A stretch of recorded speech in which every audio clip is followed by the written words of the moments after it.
No. All right, we're good to go. Hey, We're hey, live. hold on. Tristan, say something. I can't hear you. Y'all hear him? Nope. No. His mic's not even muted. I just can't hear him. He might be doing something.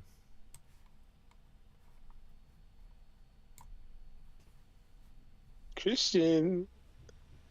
Do we wait? Hello? Yeah, now we hear you. Okay, now we can hear you. Yeah. You can hear me okay? Yeah. Yeah, okay. Okay. All right. So we start.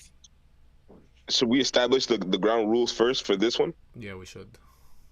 Okay, so we realize upon the previous list that a certain level of speculation should be allowed because at this point, if we just base it off of only what we know, it does allow this to be egregious. So I at least we could vote on this. I say that there could be some speculative elements, but people have to agree.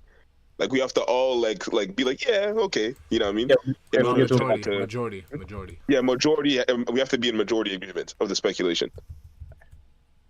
I'd Is also that like fair? to I'd also like to implement a little PTI system, like pardon the interruption. You know, If everyone's gonna make a point, we should keep it like to a limit so that we can keep the list moving. Yeah. Because it could take a long time to finish the list, so we got to I keep. mean, I don't mind either way. I'm okay with like taking time, but that would be a good idea. we can revisit things, yeah. But like I kind of agree with Miko. We could try to somewhat, like if Like, we'll have to agree to move on like pretty often. yeah. So we can't get stuck on one character for like 30 minutes. That's it. Here it goes. That's it. Damn, Alright, okay, so you guys really want to finish the list then? We don't gotta Yeah. finish it, but Alright. we have to like Why try not? to make something, you know. Yeah. Okay. Okay, All right. So why do you think Whitebeard should be at 1? What was your argument? I don't necessarily think he should be at 1. I don't think he should be at 1. I just think that he has an incredible argument for why he could be number 1. So I think, not to say that it's hype. Well, it is hype because we've never actually seen Roger. I think a lot of the hype, it's not not that it's baseless hype, but it Mhm. is hype. So a lot of the hype around Roger is that he was the Pirate King, right? Like that's like we're like, okay, but he was the Pirate King, like literally the king of the pirates. Now, we know damn well that Whitebeard could have been the king of the pirates if he wanted to, but he had a different treasure that he was after, which was his family. So he had that, he pursued that, and he was chilling for many, many, many years. He was just a Yonko. He wasn't necessarily doing anything crazy. He had already like achieved his life purpose, and he just wanted to live out his days like with his family. By the time he left the Marineford, he was already sick. He was like, he was already on his IVs and everything, like in the boat. He wasn't really moving much. He was really, really, really old, and he was still able to do all that. And it was known that he was like a direct rival to Roger, 1-to-1. They couldn't beat each other. So my thing is that what really separates Roger from Whitebeard?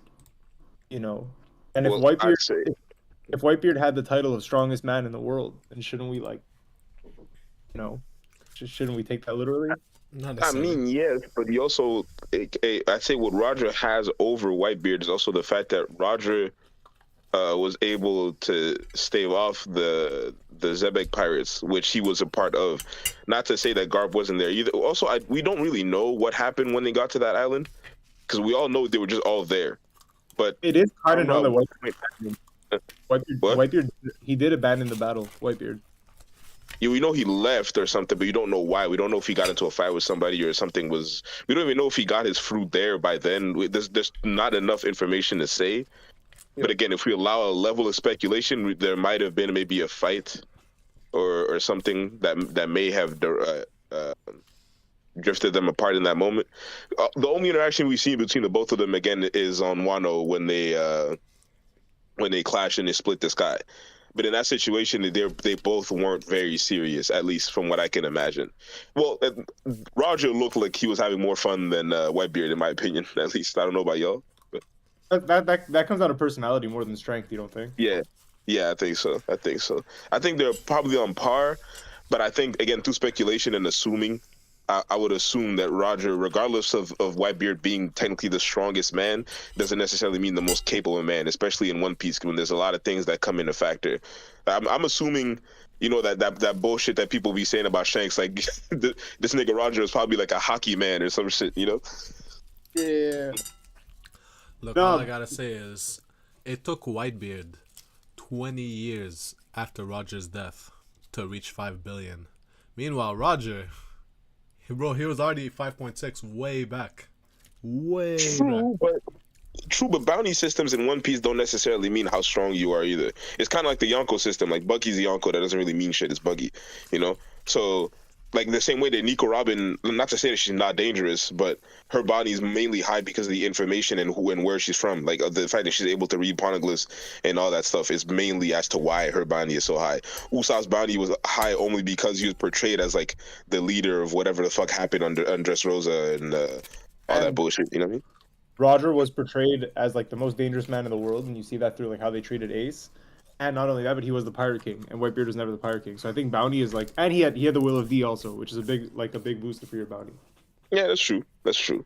True. So, yeah, I want to know why you guys disagree with Whitebeard at 1. Like, I don't think there's a good enough argument, because it's not that he is innately 1. It's just I don't think he's not 1. You know what I mean? Yeah, I'm not saying he's.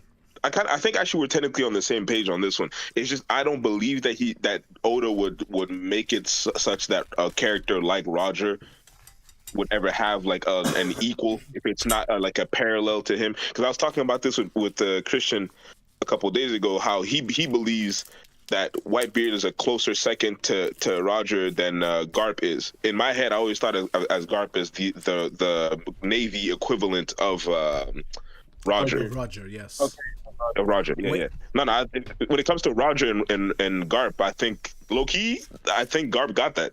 Yeah. Yeah, but I also, based on stature, bro, Whitebeard could be like the strongest ever. Like, you know, like look how big he is. Also, like he's like might be a Buccaneer too. We don't know, but like he's pretty. Yeah, I think he's a Buccaneer. Wait, real quick before we continue. So we're established that this is not based on what we know. It's more like just speculation in general. It's just a power scaling. What we know and a little bit of speculation, but we all have to agree on the speculation.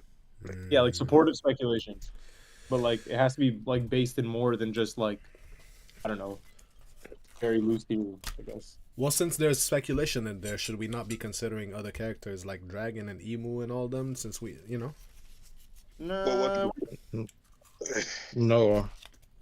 Yeah, nah, I don't agree with that. Emu, we know absolutely nothing outside of like, we know that this motherfucker is able to destroy an island. Yeah, that's facts, but not with his own power. With obviously something else that we don't know about. Most likely an ancient weapon. Dragon, what the fuck can this nigga do, bro? He can call in a light breeze, a summer's breeze, bro. Look, who knows? That is all we've seen, but we could assume he's fucking strong.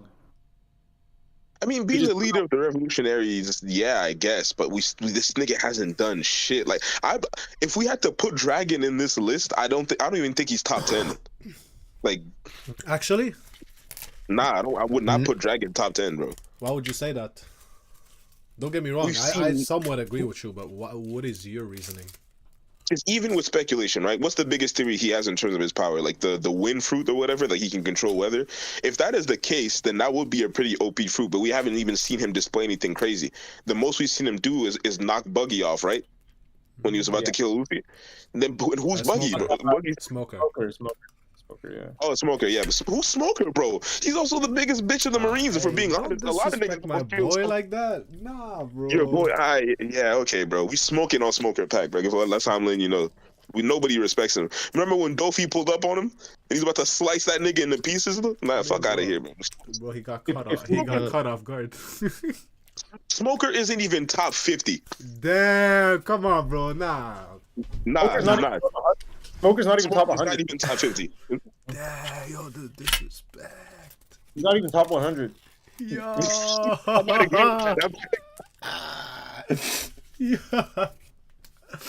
might agree with that, but actually, real question for y'all before you even continue for this list: who y'all think got it, Kobe or Smoker right now?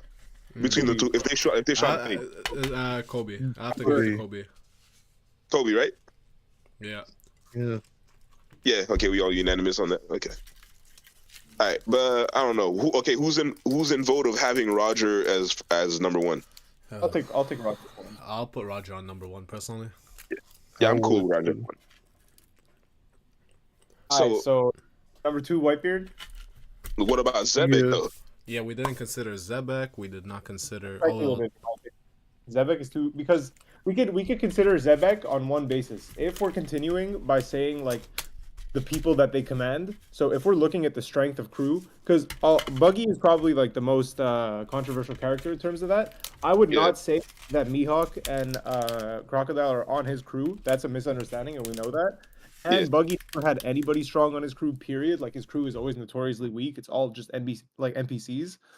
So I think that if we're going based on how strong you are as a captain, and that metric is measured by who's under you, then we could talk about Zebek, and then Zebek could be high up on the list. But if we're not going to take that as a metric of strength, then it's not worth talking about Zebek, Hmm. in my opinion. I would personally put Hmm. Zebek at number 1. I wouldn't do that. Too You speculative. said Sebek number 1? I would, Respectfully. because we talked about it last time. The fact that it took Roger and Garp to take down Zebek should be an indicator. Back then, it did. Yeah, but that was Roger at his prime. You got to And that consider was that Garp as at his well. time too. True. You can't dismiss that. That Yeah, was but Garp at his prime too. Also, No, no, but that fight is too obscure because of the God Knights. We don't know who they were fighting against or for or whatever. It's too obscure. I mean, the God's Knights were fighting for their own thing. They were doing their own thing. They had like their competition. Remember?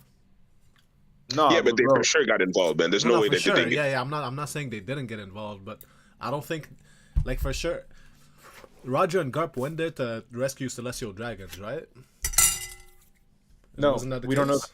No, they don't did know say that. that. They said that Roger saved celestial dragons. Even they were all like, "What the fuck? Why would Roger do By that?" proxy, but that's not why he went. Yeah. And I'm not saying that's the direct reason, but I'm saying that's what he did. That's what he did. By So proxy, that should though. so that should tell you that the God's Knights alone were not enough. Most likely they got involved because at the end of the day, they're celestial dragons themselves. And if they Yeah, were but enough, they would have taken down Zebek themselves. But they didn't. Not just So Zebek, it took Roger it's and Zebek. Garp. Zebek, Big Mom, Kaido, Shiki, No, for Shaky. sure, for sure. Captain John, bro. Like there was some dogs there. You know what I mean? Not for sure. But if they were to be like, there's a reason why I took Roger and Garp. I would personally put Zebek over Roger and Garp just based on that. But it wasn't not because it wasn't just if it was just in a vacuum, Roger and Garp versus Zebek. That's not the case. True. Plus they won. Do we So know we that? don't even. Yeah, we do Oh. know that. Whole crew was there. We literally see the entire crew. Mad Marines were there. The God Knights were there. The Revolutionary Army we know was now involved to some degree. Revolutionary. like, Yeah, Ivankov and shit were all on the island. they were they were children. kids. They They were were kids. not in the revolutionary at the time. Yeah, by then they weren't there. No, I'm saying the members of, and Dragon might have been there as a Marine for all we know. We don't know enough about that fight for it to actually like. First of all, I'm saying we shouldn't rank Zebek at all. And if we do, it's like at number 3 or something, just because like we know too much about other characters to put him above them. I guess, yeah. I'd be okay with not ranking Zebek. We could not rank Zebek, but I still don't see how Roger at his prime needed Garp to defeat Zebek. I don't see Nobody how. knows if we just saw that he was there. We don't know what No, happened. but That's the thing. they said it took Roger and Garp teaming up in order to defeat him. They said that. Yeah, but teaming up doesn't necessarily mean they fought at the nigga. Teaming up could be like Garp was at a distance and he told I don't know Roger where to hit or something. It can mean that. Bro, We they don't had know. a panel. They had a panel of the No, two of we them can't. together. No, I don't think it's fair for anybody to put Zebek still over people, considering the fact that that was in the past, and One Piece has shown us characters progress in strength even when they get elderly. There's like Roger? a cutoff age. Because Roger, when he was set to be at his prime, he progressed. Sammy, He progressed. Yeah. Sammy, the thing is that first of all, it's not that it took them to beat Zebek. It took them to beat the Rocks Pirates. Plus, it wasn't just the two of them. We know that now. So nobody's disagreeing that it took the two of them to ultimately defeat the Rocks Pirates. But the panels show that there was a lot of Rocks Pirates there. So there was Captain John, there was Whitebeard. We don't know when at what part of the fight Whitebeard did, but he was there. Kaido was there. Big Mom was there. There was like it's not as clear cut as Garp. Okay, that's fair. If it's Yeah, if it's all the Rocks Pirates, as all together. the panel says. It says that it took them to defeat the Rocks Pirates. But we know now, based on what we know about that situation, is that it's a lot more fleshed out than just what that panel stated at the time. All right then. So we stick to number 1, Roger, for now, Yeah. and then we can move on to number 2. And Number 2, I'd say Whitebeard. I'm voting Garp personally, but I I missed say some. Whitebeard. I missed some of what was said earlier about Whitebeard, to be honest. So I don't know. You guys might wanna try to tell me why Garp is not over Whitebeard, at least. Crimson, you had a pretty good point about this last time we talked about this. But why do you think so? I think just because if you take the hockey utilization into account as well as his fruit and just him being stated numerous times of being somewhat relative to Roger, he and Roger battling back and forth, and then sometimes he's getting the better of Roger and vice versa, and then narratively, it wouldn't make sense to have somebody over that threshold and that pinnacle. When we see the bounties and we see the prestige that surrounds Whitebeard and how people talk of him, and then to have Garp, who's talked about a lot less in comparison to Whitebeard, who had an entire era, and people were saying the man closest to the One Piece when Roger had died. Narratively, it doesn't make sense if Garp is below him, but I do think they're somewhat interchangeable. I'll add to that Whitebeard was big chilling for years and years and decades, and Garp had the power of the Marines at his disposal at all times. So not to say that he had any motive, but if he was chasing after Roger, then obviously he had motives to stop pirates. And if he really was stronger than Whitebeard, then he would have had the means to capture Whitebeard, but he never did. So I think that just the fact that Whitebeard commanded who he commanded, the crew that he had, pulled off Marineford. It took basically like the strongest of the Marines to stop them. His whole fleet, like there's a lot considered there. So I think just overall based on that and just hands, like one-on-one, I do really think that like based on how we saw old Whitebeard clapping like Prime Akainu, I think that we could assume that Whitebeard's on another level. Okay, so but this is kind of telling me that it more has to do with just we've seen more of Whitebeard than we have of Garp. Oh, we've seen Galaxy Impact. Yeah, but that doesn't measure up to how much we've seen of Whitebeard, which still I guess that would be enough to still put Whitebeard over him for now, until we see more at least, or if we see more, to be honest, because who knows, he could come back injured. I still put Whitebeard second. Third, I put Garp. I put Shanks. Nah, Garp over Shanks. Nah. Yeah, I don't know about that. We got to talk about Shanks. Because we can talk about him, but he's not number 3. Yeah. Well, is this list in the totality of One Piece, or is like Prime? Prime. No, I wouldn't put. I can't put Shanks over Garp. Yeah. Nah, me neither. Okay, so what are the deterrents for that? Reasons being because then that would say if you put Shanks over Garp, then that would mean current Shanks is basically Roger level. Yeah. I don't think that's so far fetched. Because why else would Shanks be over Garp?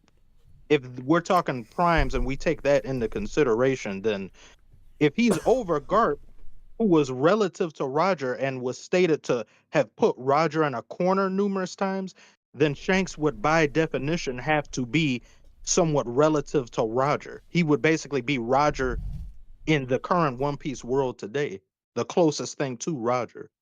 In the current One Piece world today, I do think that Shanks is the closest thing to Roger.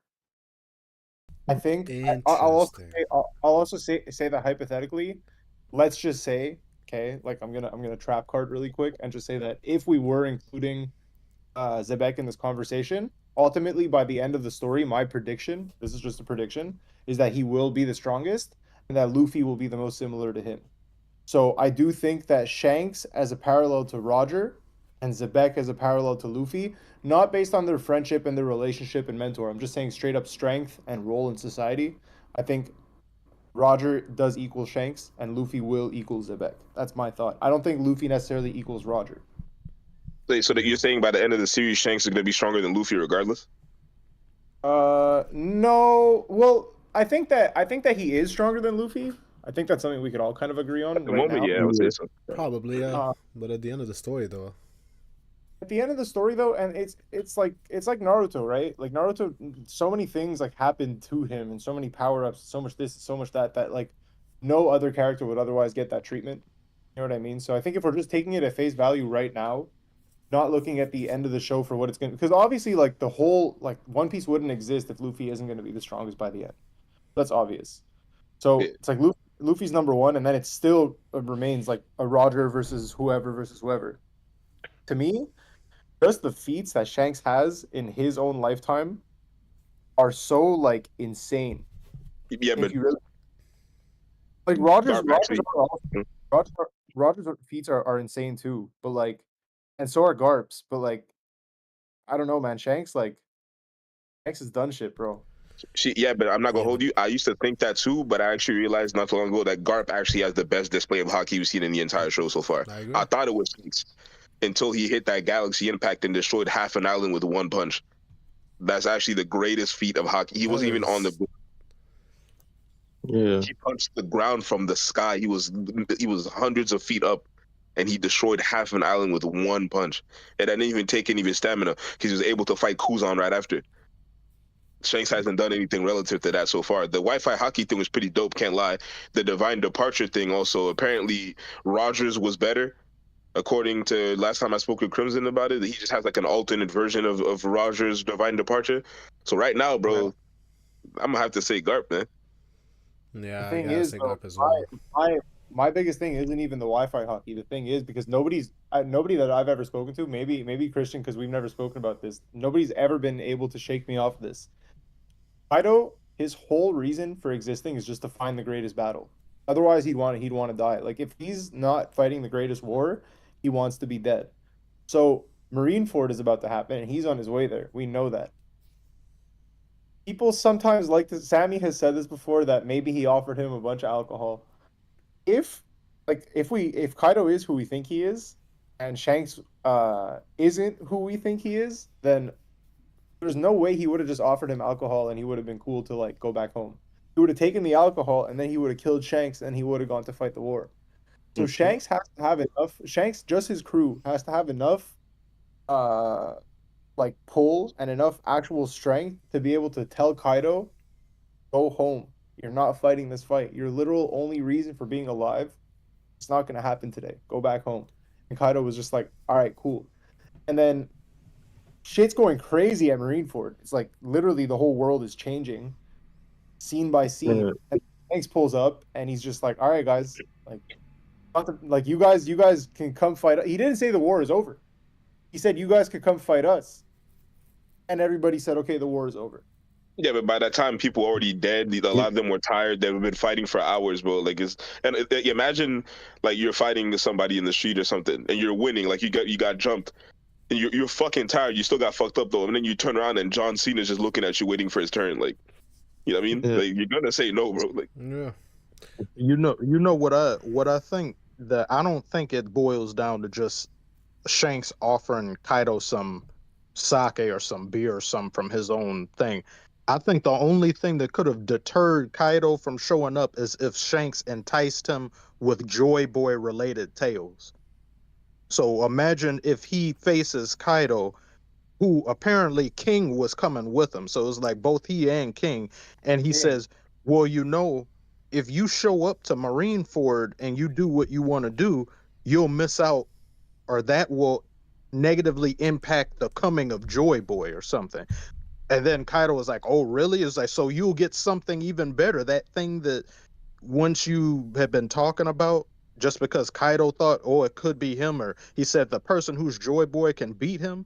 He says, oh, well, that is a far better aside. That's a far better thing that I'd be more interested in as opposed to this. So, yeah, okay, I won't show up. well, here's Are my you saying it's like question. it's like a Hisoka situation where he's like grooming Luffy for the future to fight him eventually, or he just wants to see Joy Boy come to fruition. So he's like, because then why would he try to kill Luffy? He didn't know that Luffy was Joy Boy. But I don't then think. I don't think.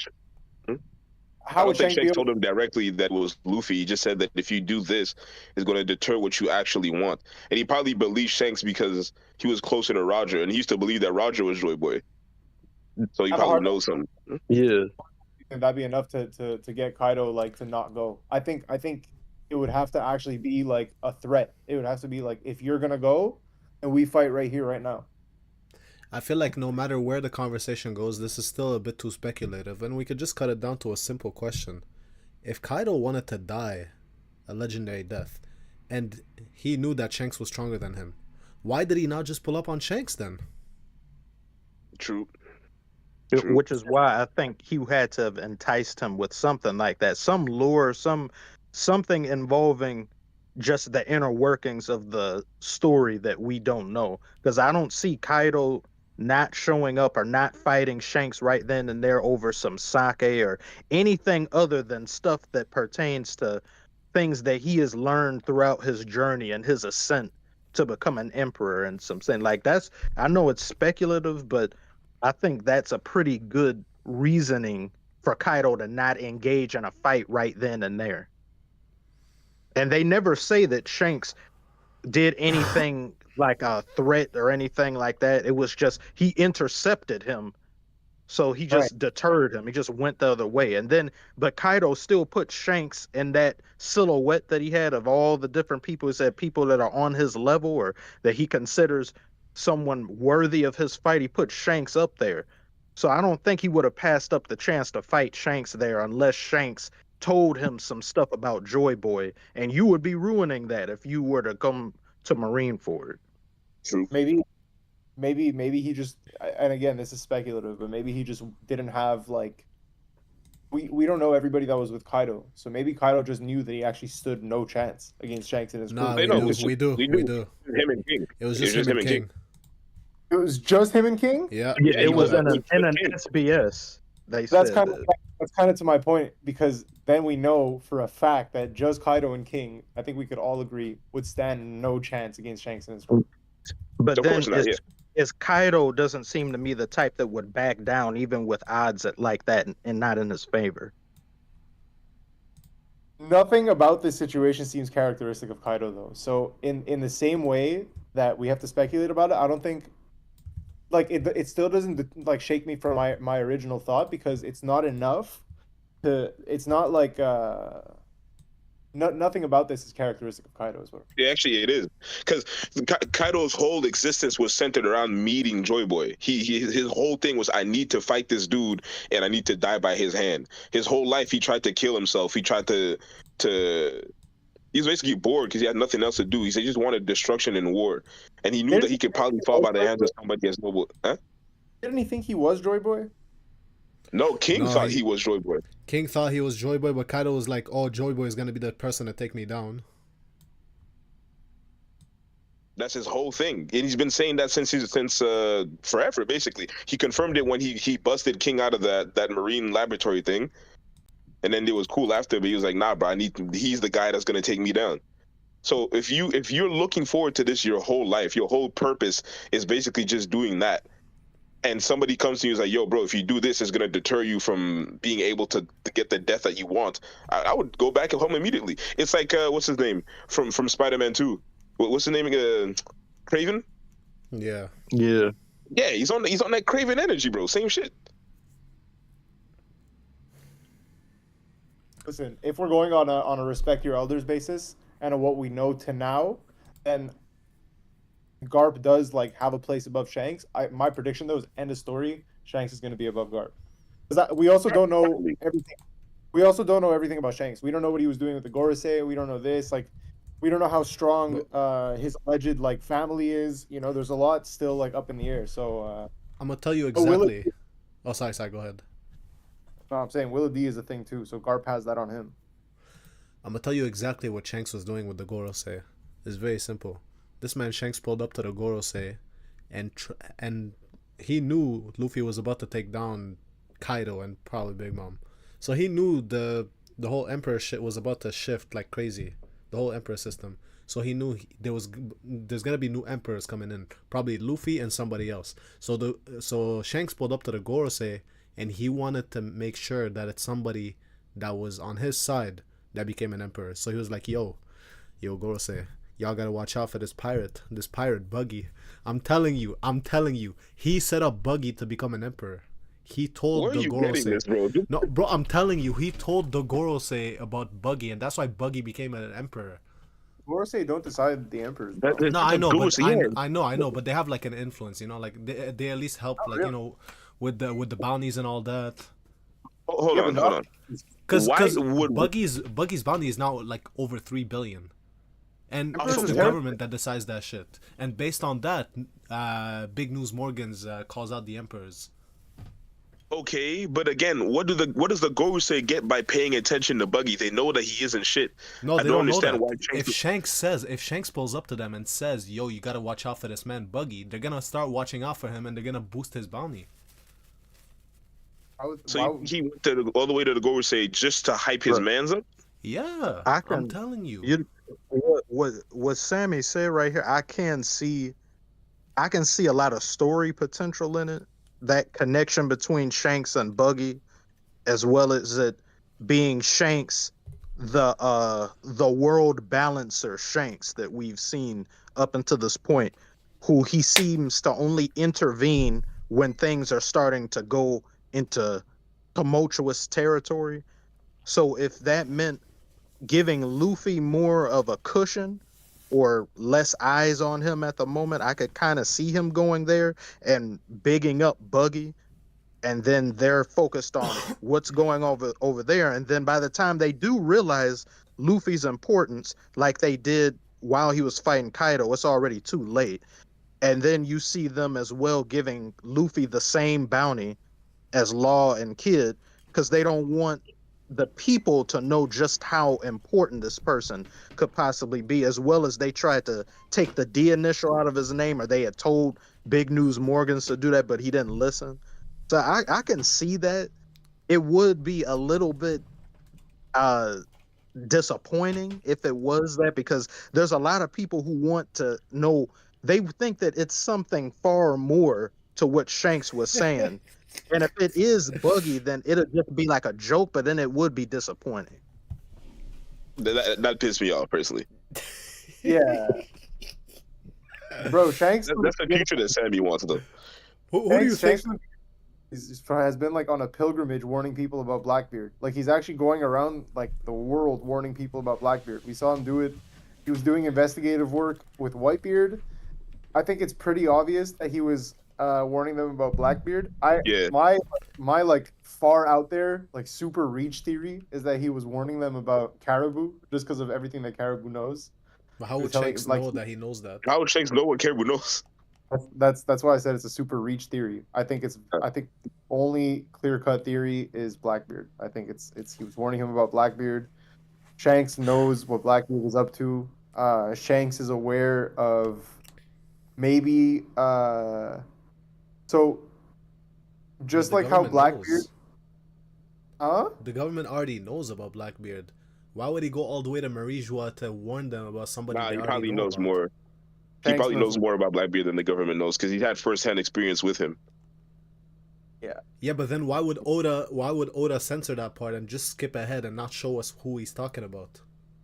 Dude, exactly. That's why, because it's probably going to be reviewed later. He's done that multiple times in the show. It wouldn't be the first time. Last time he showed us, when he was talking to Whitebeard, Oda showed us he was talking about Blackbeard. Meanwhile, this time he didn't show us. But if he were to say Buggy or some shit like that, it would kind of spoil that. Oh, Buggy's about to get hella attention on him, and you know. Yeah. I think honestly, having like read that when it was like coming out, I think it was kind of a thing that Oda used to like put Shanks in a seat of suspicion. I think it was like a tool for back then when things were coming out. Now looking back at it, you could perceive it in different ways, but back then, like what that did, the ripples that it made in the One Piece community is that everyone was like, "Holy shit, Shanks might be like actually a traitor." But now we know that wasn't the case because of everything else, and like we know that Shanks is a really good guy ultimately.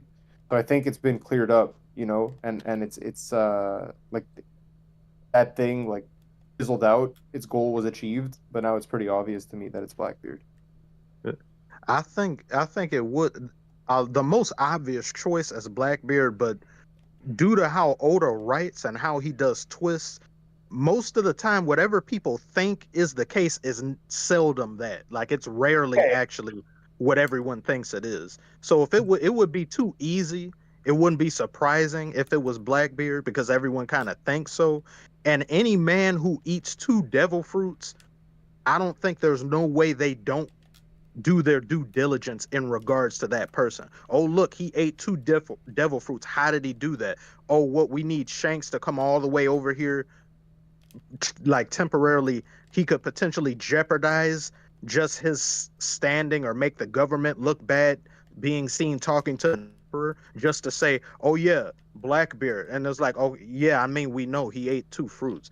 I think it could be something of what Sammy said, because then if he says that, picture how they would take that information because of his bloodline and his importance, and just due to they said, oh, because it's you, we'll let you in here. You can come and go because it's you.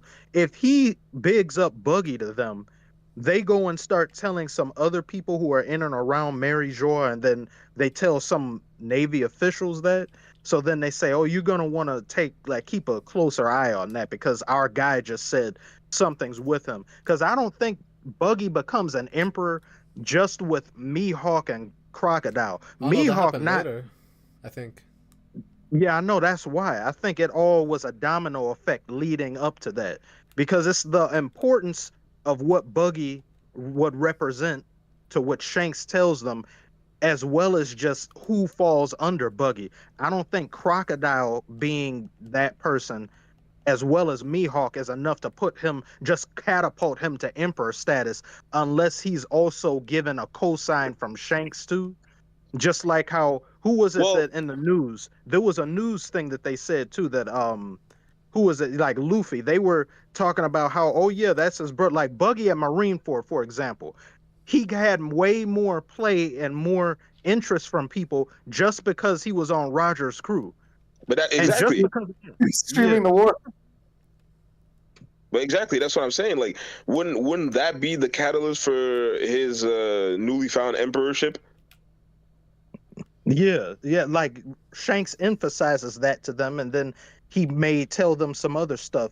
And all of this works out for Luffy more because they're not focused in on him. He's, of course, a big player, but they don't put in all of their time and undivided attention into Luffy because they're getting sidetracked by, oh, Shanks just said that Shanks is a serious man. Why would we not listen to Shanks, who's a celestial dragon? So, yeah, they would take his opinion into heavy consideration. He's playing the government. It helps Luffy get to the One Piece. That's what Shanks wants. Can I add some fuel to the fire on this one? Yeah, for sure. What if all of that? Okay, what if Shanks going to the Gorosei to talk to them about Buggy was all a favor to Mihawk and Cross Guild? What if Shanks has Cross Guild affiliations? They didn't exist at the time. Yeah. Well, we don't know that. As far as we know about the story, One Piece, like we know about the timeline of One Piece. It's not. We do. We do know that. We saw the That episode happened. where they formed Cross Guild. Like, That happened at the same time as the warlords were still getting dissolved in the Reverie. Meanwhile, the Cross Guild Yeah, shit happened after it got dissolved. They obviously didn't form Cross Guild in like 5 minutes. It was obviously something that they were planning and coming up with. So what if that was a not part of it? really, No, not it at was all, very bro. last minute. It was on the spot. The episode they tell you when they did it. Like we watched them do it. Like it was not a after. thing that they thought about before. It was after all that. It didn't But exist. Shanks came in during the Reverie while they were proposing to get rid of the warlords. I don't know. It would seem too convenient that they just like did it instantaneously. I don't think that's actually shown in the story. To be honest, no with one you. said I don't they know. did it. It is shown in the story. It's blatantly shown. Crocodile shows up on the island. Mihawk is there. He's like, "What are you doing here?" They didn't even know that they were both coming at the same time. They pulled up afterwards, and they're like, "Okay, well, we both have an issue with this dude." They Where is pulled that? up. What They were gonna kill Buggy. Huh? What chapter is that? I don't know the name of the chapter, but the episode out too. You can go watch it. Like, It's the chapter where, like, isn't it the chapter where? I don't ever base my on the anime. I don't ever base myself. Yeah, The that's anime is fine. not.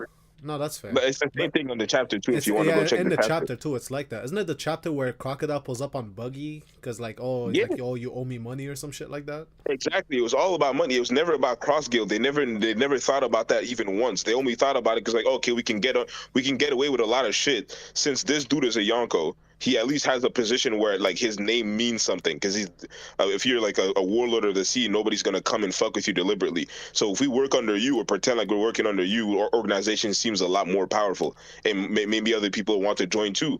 With the whole idea of putting bounties on Marines and all the other stuff, we are literally there throughout the entire conception of cross guild. They never talked about it before once.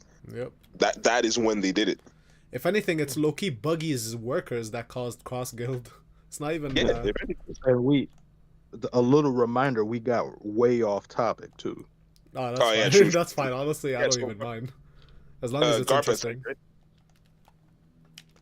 Yeah. So Garp at 3. I vote Garp at 3. Yeah, I'm down for trying- Garp at 3. This is- I'm trying to find the chapter. I don't remember that happening at all. It's like chapter 1957 or some shit like. No, I mean 1057 or 1058. One of those. 1060. It's around there. Didn't Buggy also come up with the name cross guild? I think maybe. Anyway, so Garp at 3, right? Yeah. Personally, Yeah. I vote Garp. I think we have 3 votes for Garp. After the warlord system disbanded due to a majority vote by the Reverie, Crocodile contacted Mihawk to have the two form an organization. To finance the formation of this, Crocodile went to an island along with Das Bones in order for Buggy to pay off the huge debt the latter owed him. Buggy's affiliation was spontaneous, but the formation of Cross Guild wasn't. That was still after the disbanding of the. No matter how you slice it, it's still after. Yeah, it's still after. After what? After the After Marineford. after Shanks pulled up on the elders during the Reverie proposition of disbanding the warlords.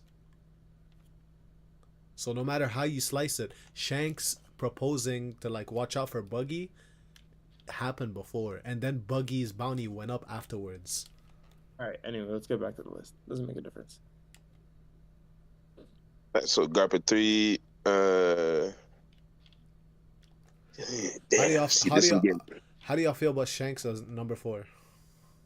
Absolutely. I'm personally open to discussion. Yeah, I'm open to it. I'm trying to think who else could possibly be there. He's not 3. Well, He's 4. you wouldn't put Zabek at 4? I thought we were taking him out of the list. Yeah, I don't think we're putting Zabek. Who said Yeah, we were 'cause taking him out? Oh, we were not. We said that earlier.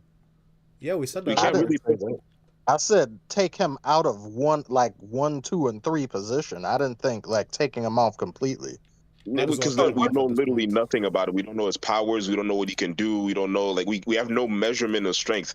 He's never been once compared to any of these 3 people. But also, we could even argue that he could be number 1 because he was one of the only pirates that's completely annexed out of history.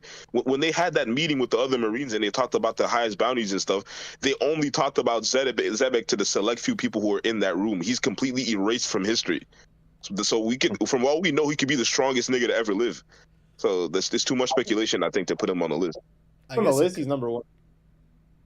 it could be because he wanted the same throne as Emu. Maybe that's why he It could got be that too, erased. but it also could be based off of strength. To be able to get that shit from Emu, you can't be anybody. You got to be pretty strong. So I think if You know he's what I on the list, he's number 1. If Zabek is on the list, he's number 1 in my opinion. Yeah, same. 1 or 2, if we're gonna put him in here. Yeah. Well, if we don't, if he's just so speculatory that we can't put him, then I'm okay with him not being on it. But Might as Yeah, well maybe we proceed should- right now without him, and if anything, we could revise the list and just add him. Right Yeah. now, hold on, for the sake of being concise.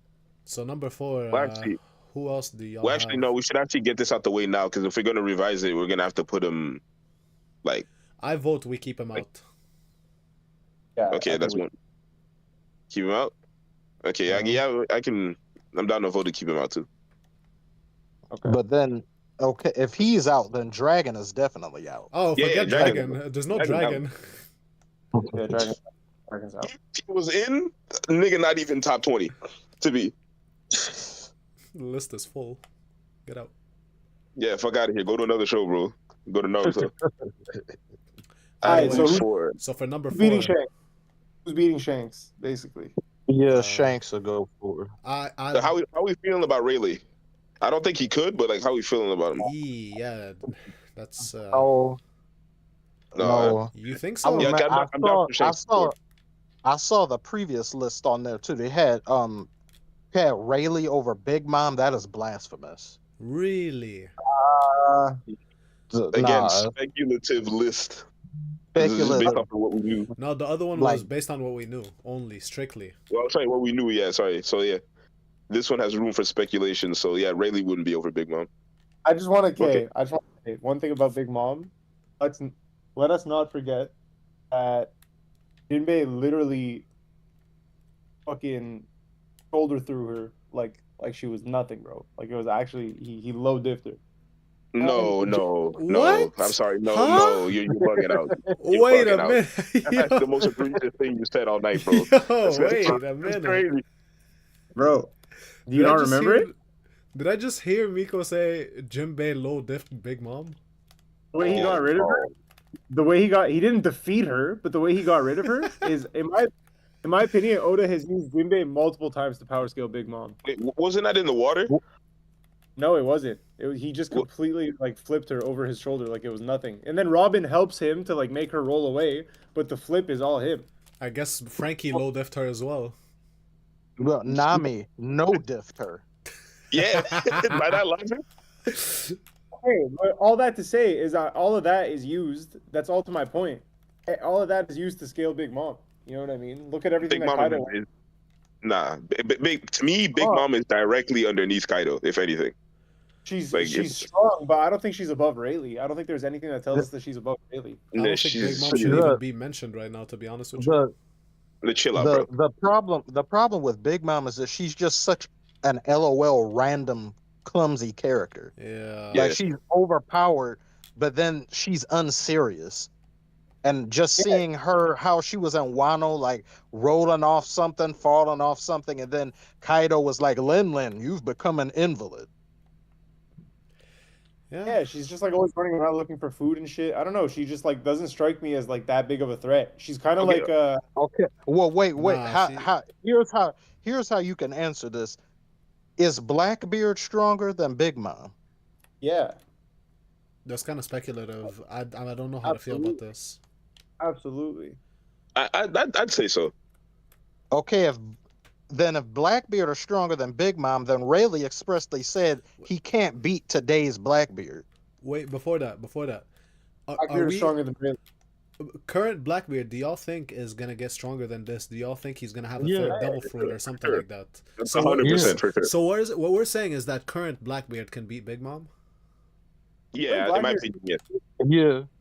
Current Blackbeard is like up next, bro. Like he's like one of the next 5 guys we need to be putting on this list. No, that I agree. I just don't know, cause we're mixing up characters now. Oh wait, actually never mind. No, forget what I just said. But who are you talking about initially again? Big Mom? Oh, she said Jinbei. Yeah, nah, Big Mom is stronger than Jinbei, bro. That's not even a question. No. That's not what I'm saying. I'm not saying Jinbei is stronger than Big Mom. What I'm saying is that Jinbei has been used multiple times as a scale for Big Mom. Devil Fruit proved useless against Jinbei because he just wasn't afraid of her. And then that can apply to anybody. He punches, yeah, okay, but it just goes to show that she's not that almighty. You know what I mean? Like, and number 2, there's Jinbei punching her and literally sending her flying, and there's Jinbei taking her and throwing her over his shoulder and sending her flying with Robin. So it's like, I'm not saying that. Listen, I'm not saying that Jinbei is stronger than her. I'm just saying that he's been used multiple times to show that she's closer to his tier than she is to the top tier. I don't necessarily agree with that. And again, Jinbei tanked attacks from Akainu. Jinbei's a dog, yo. Big Mom is Paul George. All right. Here's again, when Big Mom was starving back in Whole Cake Island, right? And this is what I will say, where she's been even probably the most serious she's ever been. Because even in Wano, she was fucking joking, bro. She was a joke. The most serious she's ever been is when she was starving and she wanted that croquembouche or whatever the fuck it's called, and she got a little skinny. And she got a little skinny, and she had that fucking Prometheus thing in her hair, all that stuff, or whatever, blah blah. Yeah. That to me is the most serious version of Big Mom we've seen. Really? In that instance, not one. Yes, of course. In that instance, not one single person on that island was able to stop her from doing anything, bro. I mean, She what was the about? most dangerous. Huh? Because Hmm? what about the argument that like, oh, well, she was weakened at that point because she had her hunger pangs or whatever she suffers from, whatever that shit is. She wasn't weakened. You could argue that she's weakened from that because she has hunger pangs. It's like something she has to deal with or whatever it is. Well, Meanwhile, wait. I Me- think you're confusing bloodlust for being serious. She Also- was bloodlusted there, but she was weaker. also, yeah, that's what What? that's what I'm Okay, trying to say alright. right there. Plus the form that okay. she had versus Kid, the form that she had against Kid and Law. I mean, I That's don't where know. she had her top. I Yeah, think that's versus where Kid she and was Law. at her strongest. That shit And she was also, using, by the whatever that way- was. I would basically say that for the most part, Law took care of that fight by himself because Kid was being taken care of by Hawkins and Killer. I don't know. Nah. Even Again, I the can't black- stand for this disrespect. I don't even like yeah, Kid. yeah, because the Law would not have been able to do that shit by his own. The only reason why she was able to get off the island is because Kid blasted her. Yeah. If it wasn't for that, that would not have happened. Kid did that. He ultimately contributed, but there's 4 quarters in a Contributed. game, bro. And for 3 of the quarters, it was Law, bro. Law carried Well, for I 3 get- quarters. Well, do you agree on a percentage of 60% Law and then 40% Kid in that fight? I No, say Nah. I would say I- okay. Here's why. I'd say 40% Law, 60% Kid, and here's why. No, listen, Nah, listen, that, watch, nah, watch. nah, not even Law, that. no, here's why. Here's why. Let me finish. Here's why. Law, in an attempt to fight Big Mom, and I'll include Kaido in this mix too. When he wanted to use his powers against the warlords, ultimately it failed. Nothing was able to touch them. He tried to shambles them. He's like, their hockey is too strong. I can't get through them. He was able to get his sword through Big Mom though. When he did I don't know what's that's called. When Yeah, he elongated his sword. The K room or whatever. Gamma Then he also hit it with the gamma knife. Yeah, Gamma Knife, bro. Gamma knife, yeah. Gamma knife. She got hit with that shit. She was cool after. She was like, oh, it hurt. She was cool after, bro. She was cool. What ultimately knocked her out, what actually did damage, because Law was holding her down with the sword. Let's not forget that. She was still talking. She was still, oh, what the fuck? It hurt, but Yeah, she that's wasn't true. fucked up about it. What actually fucked her up is when Kid blasted her ass. So, okay, another example of that. For example, when Goku and Piccolo were fighting Raditz back on Earth, who do you say did more damage to Raditz? Goku when he was holding Raditz down, or Piccolo when he shot the nigga through the chest with a special beam cannon? for sure. Dead ass. Goku when he was holding Raditz down. Because if you played the video game, bro, you know that in order to hold Video- Raditz down, yeah. You remember the video game, bro, where you have to tap A to keep Raditz on the fucking line? You remember that? Okay. Do you remember in the Yeah, campaign game? I know what you're talking about. Yeah, I don't see your point, bro. I don't know, You're bro. Like- breaking your wrist, bro. You're breaking your fucking wrist to make sure that he stays on that line. That's a just so that he game. can pass through. I'm just saying, bro. It's a delegation of effort, bro. It's way more challenging. Like, listen, it took him to hold him down for the blast to work. The condition is Exactly. not But the so blast doesn't work. sorry, my bad. Go ahead. The fucking lag. You're saying It's like you're a- saying the blast. Eh? It's like a solar beam in Pokemon, bro. You know what I mean? It's obviously a strong attack, but it takes 2 turns to charge up. You know, Hyper Beam also. It's a strong attack, but it takes 2 turns to charge up. Yeah, but that doesn't change my point because again, Law has no means of actually damaging her to the extent that Kid does. Kid has to land the attack in order for it to happen. Knowing the warlords too, these niggas are prideful. There's a big chance that the Kid would have landed that shot regardless. Law was a big factor because he held her down. But what was Law gonna do after holding it down? Nothing. Gamma Knife wasn't enough. He had nothing else in his disposal. He couldn't shambles her. He couldn't do any of that stuff. None of it worked. Kid, on the other hand, was the catalyst for damage. Damage, I think, No, in this it situation She was more took important. all of the damage. All the damage she took was her slamming through the ground and hitting the bombs underneath. That K room made her spit up blood. Nothing Kid did made her do that. Yes, it did. The beam that he hit her Bro. with. Yo, The it was a beam joint. was forcing her down. She It was a was joint- getting up out of that. It was a joint attack, by the way. I'm watching it right now. It was a joint attack. They hit her at the same time. I really think it's 50-50. I don't even think it's one over the other. No, it's like 70-30 law, yo. No, 70 is the big Okay. extreme. Alright, bro. That's not egregious, man. Look, I'm willing to give 50-50 pride aside. In my opinion, I think that situation doesn't happen without kid. Because if the again, like you said, if the beam is at least pushing her down, right? We can agree that Law will not be able to push her down on his own if it just came to him in the sword. She's getting up out of that. If we're being honest, outside of the sword piercing, Law's strongest attack is Gamma Knife. From what we know, is Gamma Knife, and maybe Shambles before after that or whatever. What about K-Room? He just said the sword piercing. That's what it's called, K-Room. I just don't know the name, so but I just call it K-Room. So we can agree that Kid is the one that's pushing her down those levels to hit the bombs afterwards. Let's say if the bombs are the ones that give her damage. Law is not finding a way to do that. Kid is doing it though. So all he needs is to actually land the shot. Law is not doing that.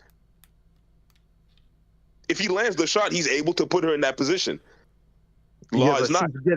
She's getting pushed. Like, do you give credit to the fall or the ground doing damage to somebody, or the person that pushed them off the building?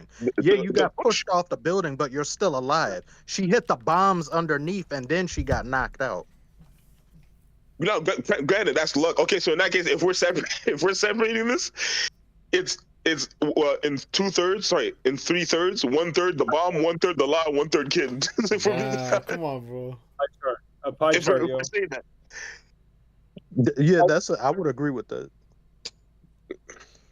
Yeah, I don't know, but okay. Anyway, back to the list though.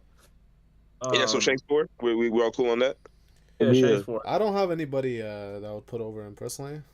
Yeah, at the moment I can't really think of nobody. All right, so why is it not Sengoku at 5? Oh wait, Sengoku is true. Wait a minute. Nah. I don't know. Again, if the Marines compare him to Garp, that's one thing. Understandable. But okay, who do y'all think is winning in the fight? Sengoku versus Kaido. Who got that? I mean, Kaido. No. I don't know, because Roger himself said, if you want to, didn't he say something along the lines of bring either Garp or Sengoku? Yeah. I think that's not not just that, but like the mythical Buddha that he has, and he's the fleet admiral. You know, he's not a joke. Yeah, and the strongest argument for him is that he's one of 2 Marines ever, like in the history of the Marines, to have conquerors. That too. I don't know about history personally, because there's a It chance. is. I looked it up. I looked it up. Because Dragon was a Marine before, and he might have Well, not like conquerors. He's not Marine anymore. No, but it's, he said history. That's why I'm saying that. documented. It's whatever's documented. Maybe like if the Marines existed a long ass time ago and there was someone else that was like that, maybe. But documented, what we know, what's like actually known, Yeah. there's only 2, and it's Sengoku and Garp. I think the top 4 is cemented. I don't even think it's an argument to say that Sengoku is above Shanks. I think it's just a question of who comes in at 5. Yeah. Put Shanks in the list real quick, Sammy, before you forget. Yeah. Well, I would be fine with Sengoku being. Honestly, I say Sengoku personally. Really? We're putting I don't know. I don't see the reason. Sengoku over Shanks. I think we're kind of split right now. I don't see the reason to. Okay, why would you be comfortable with putting Sengoku over Shanks? Wait, who? Oh, that Rogers co-sign to bring either both of them, and then they both fought Shiki, and then I don't know how, because the Shiki is somebody that's a whole nother argument. Yeah, he's also speculative, to be honest. Yeah, we can't really base ourselves off the movie. The movie is not canon, so. So, and I go back to a lot of just I fall back on just the narrative argument, because they talk a lot about how the old generation was a lot stronger. Like, you look at what Don Chinzhou said to Luffy, because back then, the pirate era that we have now is very oversaturated. And then back then, people who were pirates were few, but the ones who were very strong, and there wasn't a lot that was going on in the way of adventure looking for something. You were a pirate because you're about that life back then. Nowadays, you have a lot of people setting out for adventure who aren't necessarily built like that. And it just makes the whole landscape just overgrown like weeds. So I Yeah. would say Sengoku could be 4 and then Shanks at 5. Yeah. Yeah, I guess. You Yeah. took the words. I guess. Wait, it depends on you guys, Miko and Dio. Like, what do you guys want to vote? Crimson Nah, also I'm actually Sengoku. cool with that. Yeah, I'm cool with that. Alright, so Sengoku at number 4. Yeah, and then Yeah. Shanks directly after, I would say. Alright. Everybody cool with that? Right here is where right here is where I would put Kaido. Really? Oh, wait a minute. Actually, Slow wait, down. no. I put Odin over Kaido. Before he, Never. Yes. No. I don't know about Yeah, I put Odin Odin over. over Kaido. I don't know about Odin over Kaido, but we don't can't put Kaido before putting Luffy Yeah, we can. or Blackbeard. We talked about this last we time. Oh, yeah, true. Actually, we do have to put Luffy over Kaido. We do. No, we don't. No, we don't. Yeah, we no, do. we He's don't. stronger than Kaido. He said no we don't. No, we don't.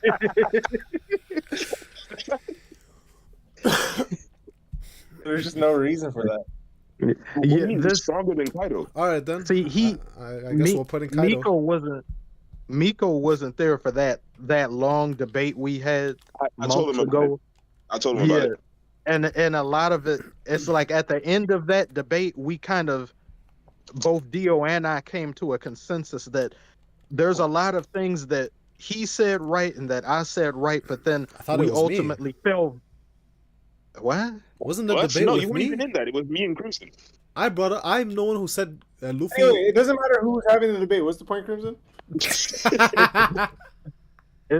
We came to the consensus that both Dio and I were right, but we fall victim to speculation and Oda leaving things in the lurch because we can't answer proper questions. Absolutely. And that's a problem with One Piece that I haven't really seen with any anime. There's so many characters that you just can't just look at straight face value and say, oh yeah, character A is stronger than character B. Well, no, character A hockey wasn't blah blah blah and they weren't trying, and character B was sick and dying and their hockey was and it's like, okay, well, I guess I can't say that. Yeah. Trust me, I would prefer to put Kaido over Luffy, but unfortunately, like his last argument actually made a lot of sense. Since Luffy's will aligns with his fruit, Kaido's doesn't. Kaido, if anything, kind of reached his peak because the chance of him ever awakening his fruit to me is slim to none. We never know. Maybe he might come back after this bullshit in Wano because Oda's always afraid to kill off people. So who knows? Maybe this nigga might come back different. But as we see now, He's peaked. Luffy- I'll agree that he's peaked for sure. yeah. However, do we get so I'm the way that I think about One Piece and just like anime in general and just power scaling characters in general is it's always on like if this is true, then is this true? Or if this is true, then is this false? Is Blackbeard stronger than Luffy right now? I think No. it's a toss up. Honestly, I think so. You think so?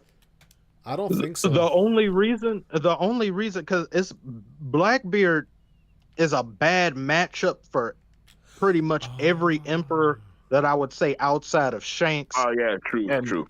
And because it's like his fruit, that yami no, it's just in like right now, if you said if Blackbeard fights Big Mom, yeah, Big Mom has more in the way of experience and like just all that, but she relies on her fruit a lot and the way she does combat. So once he takes that away, she'd have to use nothing but hockey, and we haven't really seen enough from her long term. We've seen her use conquerors and all that, but it's Actually, just like apparently, she has some of the best conquerors and ornament hockey in the entire verse. Apparently, we talked about that a while ago. Yeah, So I I know. think- I'm aware of that. It's just it's just so much of her combat abilities are taken away with the fruit thing. So we haven't really seen her just do that. We are aware of it, but Blackbeard, he can do some of that same thing. Like we're not saying that, yeah, she can be better than him hockey wise, but it's just her main shtick is being taken away from her with that fruit. So Yeah. I was like, I can see like it's a bad matchup. She would die. She would die against Blackbeard, in my opinion. If Nah, she I had don't such think so. good, if she had such good armament, she Die? wouldn't get sent by Luffy like that. Die. By Jinbei. Yeah, she'd die, bro. If Wait, what? She wouldn't get flipped by armament. Doesn't mean you can't be touched. You can still no, touch her. Just punched. Jinbei punched her also, and she went flying. Going flying yeah, doesn't that mean doesn't anything. mean yeah. Doesn't Like mean Sanji, shit, bro. Like, wait. Sanji just sent Saturn flying. Kuma's just sent Saturn flying. What does that mean? Sanji didn't send. Or he Saturn kicked flying. he kicked him away. Akuma just sent Saturn flying. Does that put Kuma above Saturn?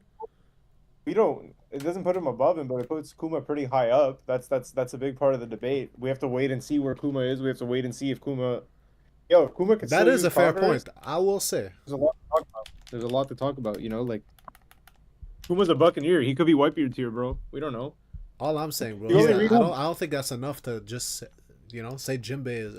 What was it that you said? So the whole point. Okay, I'm saying that Big Mom against Blackbeard. The whole reason I brought up Blackbeard is to say this. I think everybody could agree that even if Blackbeard and Luffy fight and Blackbeard wins 5 times, by the end of it, just because it's One Piece, Luffy is gonna win. And then by the end of that, if we're following this logic, we're gonna have to say that Luffy is above Blackbeard. I don't think that that's how I perceive things. I don't think that just that's not because always it.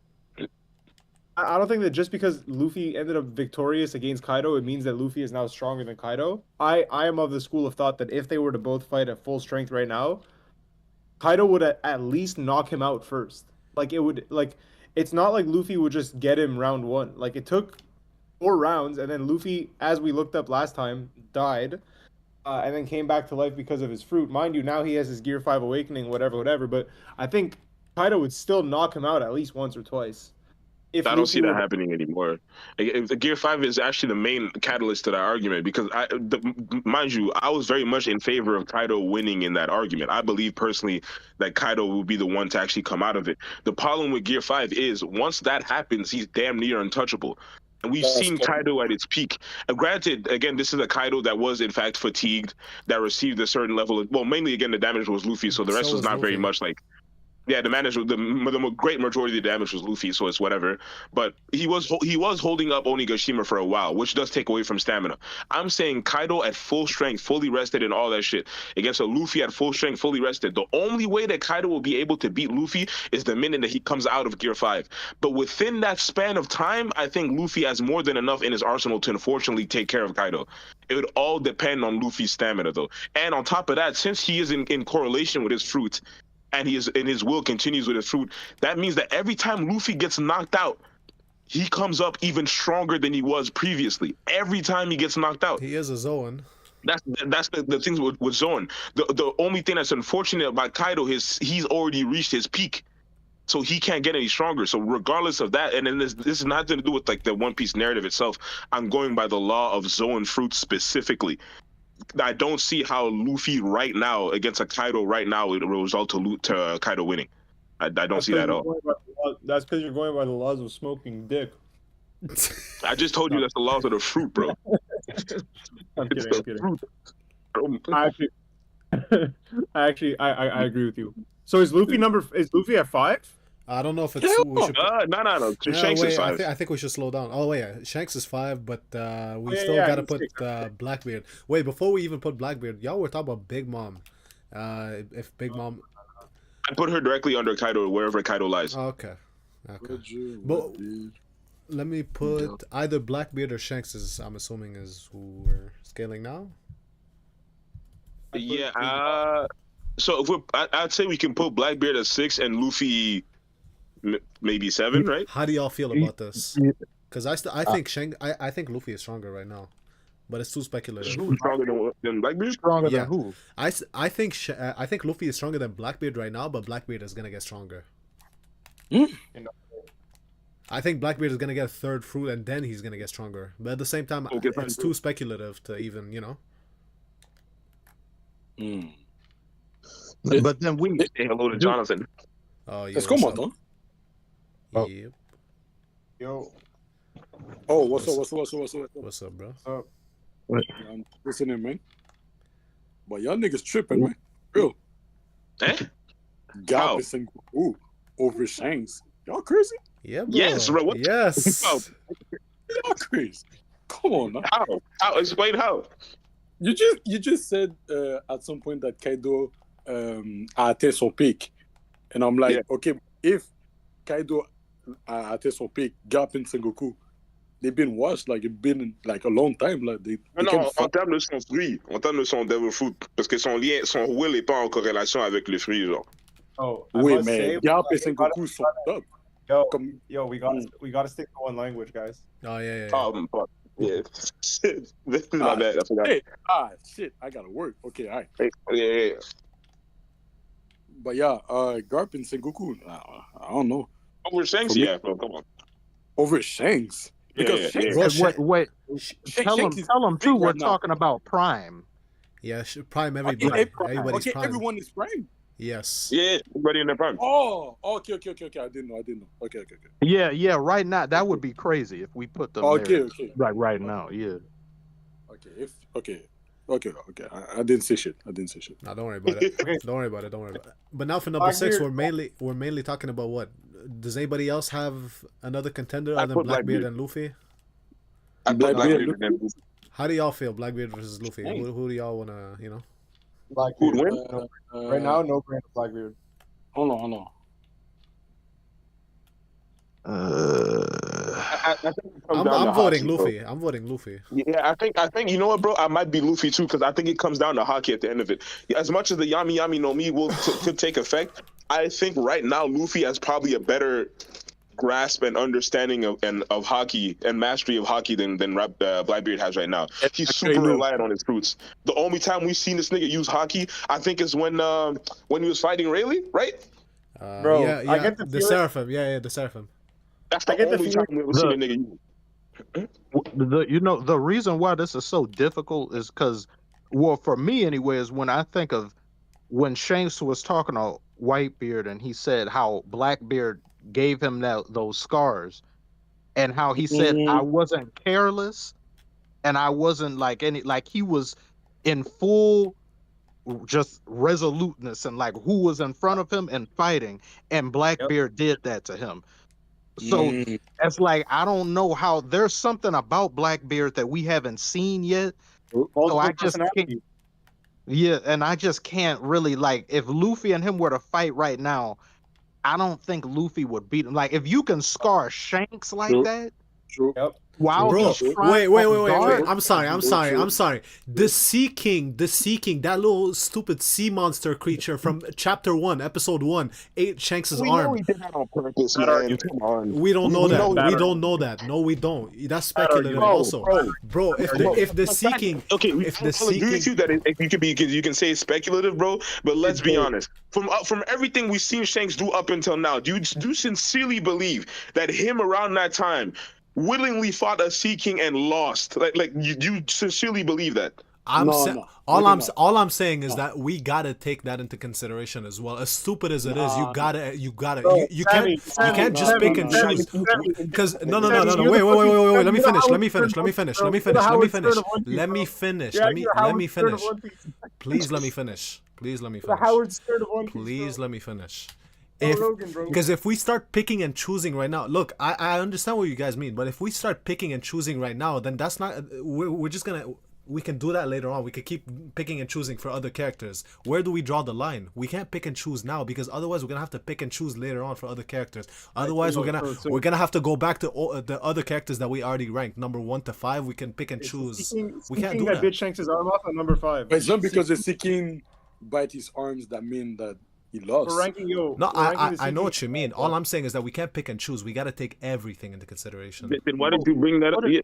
what are you bringing this up for, though? Like, what is it? True. Wait, what? Like, what is this? What does this enforce in the way of like an argument? Like, we're not gonna pretend it didn't happen, but when we take it into consideration, what do you then want us to do with that information? All I'm saying, bro, if Sea King Blackbeard, at 5, yo. because somebody said, oh, Blackbeard caught Shanks off guard of all people, Shanks of all people. But I'm like, okay, so did the Yeah. Sea King. It doesn't mean anything.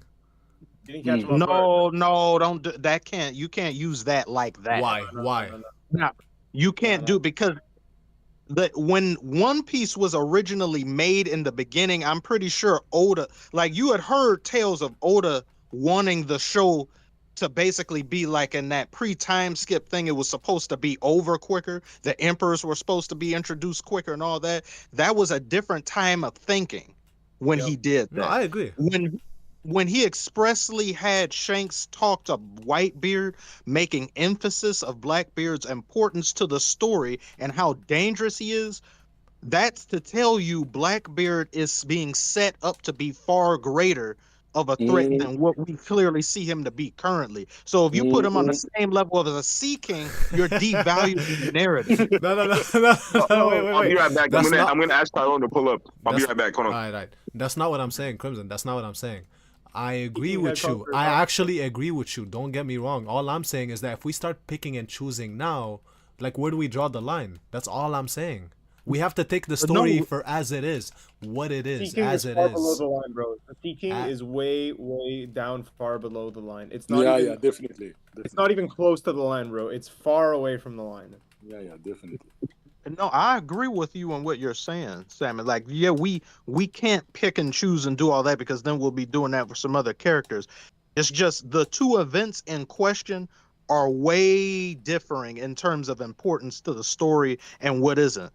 And we can't sit here and pretend like Oda he doesn't have storytelling errors or some things that don't go anywhere that kind of also causes points of contention, because you have Big Mom over here making a fool of herself and Wano numerous times, but then later on we're supposed to be told about, oh, she's this, that, and the other, but she has that mama mode thing. She has that there's some storytelling flaws that come into play too. What I missed? Nothing much. Same thing. Okay. Yeah, yo, the Sea King has nothing to do with nothing. Black Yeah, catching him true. off guard. True. Shanks was literally able to see the future and predict. This is something that was confirmed way later. He's able to predict the future. If anything, we know that Shanks saw the Sea King coming, said, "This is a good idea to inspire Luffy. I don't need my arm anymore. It is what it is." If anything, because we know that he could actually see into the future. Yeah. That's true. That's right. No, So the whole bro. point is that Blackbeard somehow was able to bypass Shanks' future sight ability and still able to scar him on the eye, even though he was fully locked in. Shanks, if he makes the decision to block, he's blocking. He sees what's coming. We've seen that. We've seen Katakuri against Luffy. The ability to see into the future overrides a lot of shit in One Piece. Devil Wait, fruit powers, Miko. everything. Miko, I don't know. That's why I'm asking. So when Shanks looks into the future, are you saying he can look years into the future and he saw that, oh yeah, Luffy's the one and that'll inspire him? No, What are you in trying that to say? moment. He's able to see at least a few seconds. So if he's able to see at least a few seconds into the future, I think we saw that he was able to see like a minute into the future almost. If we're able to see that, if he's able to see that, then he knew what was gonna happen. Like he knew first of all, he knew where Luffy was, even though Luffy was out in the middle of the sea with a bandit, which means that he's able to track things down. So he was able to find Luffy. Well, observation, Wi-Fi hockey, whatever the fuck it is. You say Wi-Fi. You know what I mean? But he basically, like, in my opinion, he saw the Sea King coming and made a decision. Obviously, he could have dodged, he could have killed him, he could have done whatever he wanted, he could have scared him off. But he said, "What? Like, Luffy needs to learn, bro." If like you can't forget the fact that A, like Crimson said, it's early storytelling. B, a couple panels prior, Luffy is like literally shoving a knife into his eye because he wants to go on the sea with Shanks. Like Luffy was like being a really irresponsible kid too. It's not like he was just nagging Shanks and tugging at his shirt. He was Yeah, literally if stabbed. anything, he did that on purpose to show him what it actually takes to live at sea. Like you can lose things, like you can lose your life. Yeah.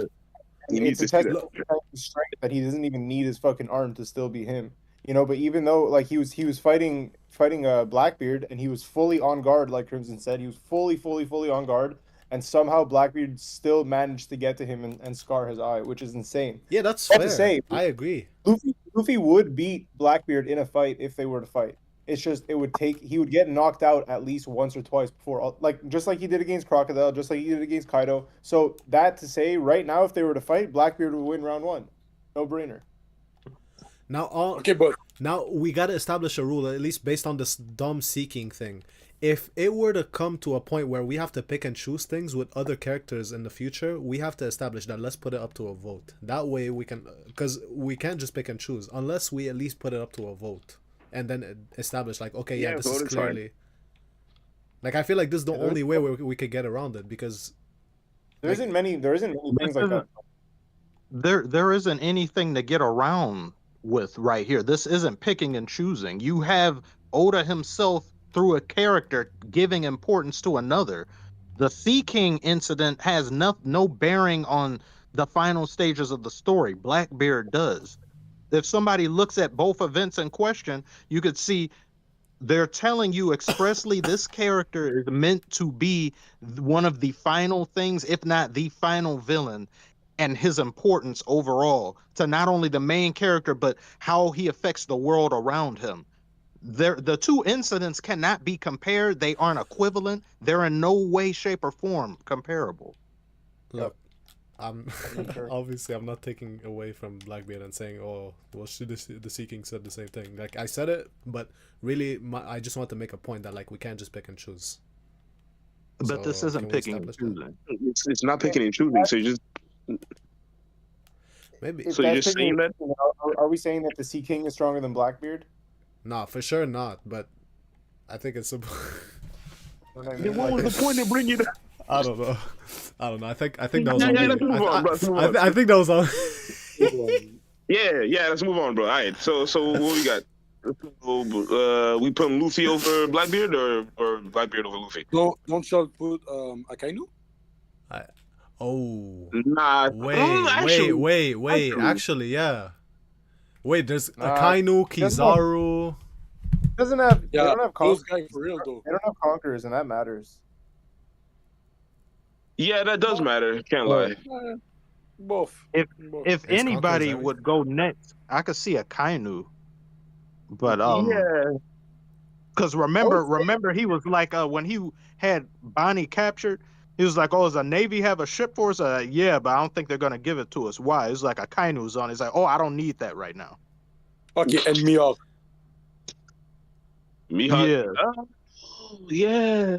Because y'all put me up, but Shanks and Mihawk have a lot of discussion about the. I don't know if they're relative though. I still think Shanks is probably stronger than Mihawk, but I don't think they're relative. Like, I do think that Mihawk is most definitely Yonko level. He just doesn't care enough to be Yonko. I definitely believe that. At this point of the list, I put Blackbeard, Akainu, Luffy. That would be my order. Are we putting Akainu under Mihawk or above Mihawk? Above. I don't know if I feel that way. I don't know. I say we go Mihawk, Akainu, Kizaru, and then Luffy, then Blackbeard. Kizaru is not over Luffy. Who? Really? Yeah, Kizaru. Yeah. How you tell me Kizaru is not above Luffy? Not above Luffy. That boy got one tap. And then he got back up. Meanwhile, Luffy needed food to get back up. Where is he? Everybody gets back up when they get knocked out. That don't change the fact you got knocked out. Yo, not to mention, that's probably the first time in a long time Kizaru's ever been punched. You have to think about that. That nigga has never tried in the history of the show. That nigga got meat, and then he's like, what the fuck? Look at that entire fight sequence that went over. It was Kizaru was fighting Luffy in Gear 4. He kicks Luffy into that laser field, and then Luffy has to go cross the laser field again. All the damage Luffy took in that fight was from the laser field, not Kizaru. Honestly, facts. But still, though, That 'cause boy everyone- got hit one time in the face and he was screwed. Jeez, that was a good ass point. That was a good point. Yeah. Actually, that's a real good point. Not gonna hold you. And he just went Gear 5 right before that with Rob Lucci, so we know that his stamina was a little shaky. Nah, he ate. Yeah. He ate, and there was a Yeah. time skip. There was a time skip, and he ate. Come on. Yeah, and actually, I agree with Sammy. There was actually a lot of time before this happened. Yeah, he had time to eat, to rest. They talked about the whole shit with Vegapunk and whatever. Like he had enough time to be back at 100 again. When they were chilling on the couch? Yeah, bro, the nigga ate. He had time to get a new fit. Like it was a while until they showed up. True. Yeah, he had time to go back at 100. Okay, so what does that mean? So what I say Mihawk after Shanks is okay with me. I'm actually okay with that. Yeah. Over who? Right under over Shanks, I put Akainu. Mihawk at 6. Yeah, I put Mihawk over Akainu. Yeah. Blackbeard? Yeah, I put Mihawk over Blackbeard. Yes. Yeah. We have not seen that boy try once. He doesn't give a fuck, bro. Like he Okay. he's also Okay. noted as one of the only pirates throughout the entire verse that's able to travel anywhere and any continent without any issue. They specified that. Except maybe Reverie though. Like, I've never seen that nigga at Reverie. Only Shanks could do that. Okay, You but think after Mihawk. do No, we that's put not true. Akainu- He been there. He been there. do we Mihawk put was at Akainu Reverie? or- Not at the Reverie, What? at the Holy Land, but that was a meeting. That was a Warlord meeting. Is that unanimous? Is that Mihawk unanimous? Yeah, I personally, yeah. Mhm. All right. So next up, Wait, hold on. I want to know who do you got over Mihawk? I'm trying to think. I feel like Blackbeard and Akainu are stronger than Mihawk. Hell, Nah, Blackbeard. Nah. hell. nah. Yeah, Blackbeard now, no. Bro, that boy was Blackbeard- sweating against S-Hawk. Yeah, exactly, bro. There's no way. Like, he literally fought a mini me version. He fought a diet Yeah. version of Mihawk, and that nigga was scared shitless. There's no way. Thanks. Yeah, but I don't take Blackbeard being scared as a fault to his power. We know that he has the multiple personalities thing, and we know that like We don't know that. Multiple personalities. I thought that was a theory. like That is a theory, yeah. But we can assume that he is because you know how Luffy and structured, yo, it's a pretty structured theory, bro. He's based off of a real pirate who was said to have multiple personality disorder, who his crew said would go in and do like these weird sorceries. Luffy walks past him and refers to him as like multiple people or whatever. There's a lot. He's able to carry multiple devil fruits. He's the only person in the whole verse who could do it. Yeah. Like, it's True. a pretty fucking. I'm structured against. theory. I'm against putting that in as an argument personally. That's pure You're speculation. talking about Sea Kings, bro. How's that speculation?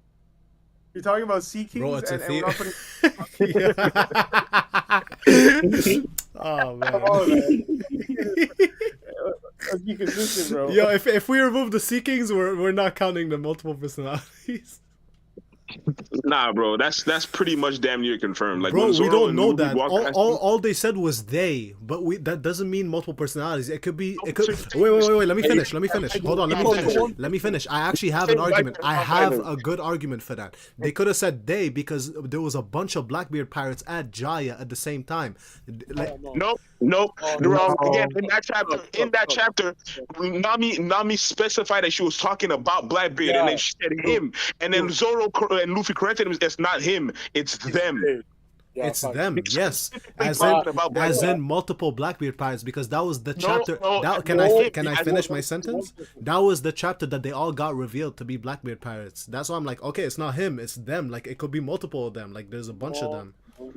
Nope. A better That- argument would have been that they were being politically correct, bro. Oh my god. It's not good. He's non-binary. But here's why I disagree with the thing. If that was the case, why would Luffy and Zoro go out of the way to correct Nami when they knew that she specifically was talking about one person? That doesn't make sense. She's referring to one person. No, and just look up Blackbeard, like the actual pirate in real life, and it's known that Oda uses like a lot of lore from real life. And No, that's fair. That I'm not against, but I still don't think, like, even though that's very plausible, I think it's probably gonna be the case. I still don't think we should count that in as an argument because it's not confirmed. Explain that. A lot of arguments that we use were not confirmed. If that was the case, we'd have to redo the complete list. Facts. Why does he have two devil fruits? Wait, what?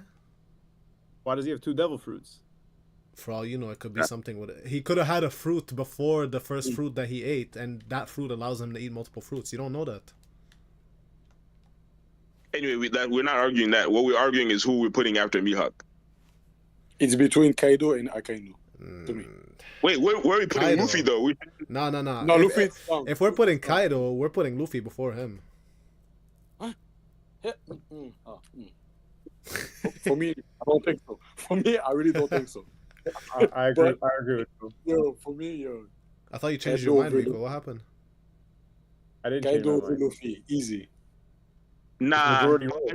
I used to think that too, Joe. Trust me, but unfortunately, I was met with facts. Kaido is not winning against Luffy right now. Wait a minute. You got to get Mihawk out of that sixth position. Are you going to I honestly agree. say Kaido? agree. Kaido, if he fights Kaido, who wins? I think. Oh, actually, you know what? Kaido, I'm bro, pushing come on, stop the slander. Actually, bro. wait. Really? Actually, but okay. Here's the thing. From what we know, but again, this cannot be a solid argument. You guys, let me know what you think. From what we know, Shanks and Mihawk were relative to each other at some point. The only reason, well, we don't know if this is the case or not. I think the only reason why Mihawk is #1 swordsman is mainly because Shanks lost his arm. I think that's most likely as to why, because he was his rival at some point. They were relatively to each other. So where does that scale him if that's the case? It's the same thing with Garp and Sengoku when we were saying, like, when Roger said, oh, either bring Garp or Sengoku. So we based that decision based for them being relative to each other. How do we feel about Shanks and Mihawk? True. Yeah, If- but that. If Mihawk lost go his ahead. arm, if Mihawk lost his arm, would he still be Zoro's bar? Would Zoro still be pursuing him? He'd be stronger than Zoro still without it. That's for sure. I wouldn't even doubt that. Yeah, No, but let's just say, would Zoro still want to pursue him, or would he discredit him and say? Yeah, because you only he's have still one not arm? stronger than him. Mihawk could use his feet and he can still beat Zoro's ass. Like, it's not even a question. It's not even a question. Like, Zoro Right would now in the still. story? I think Yes, all right of now. those Yes. all of those fights that they had were sword fights, and I think anybody goes up against Mihawk in the verse, Mihawk should beat them in swordsmanship. But anything outside of that, within relative to who it is he's fighting, he should lose against top tier people who aren't swordsmen. Okay, Okay, so what is swordsmanship in One Piece, really?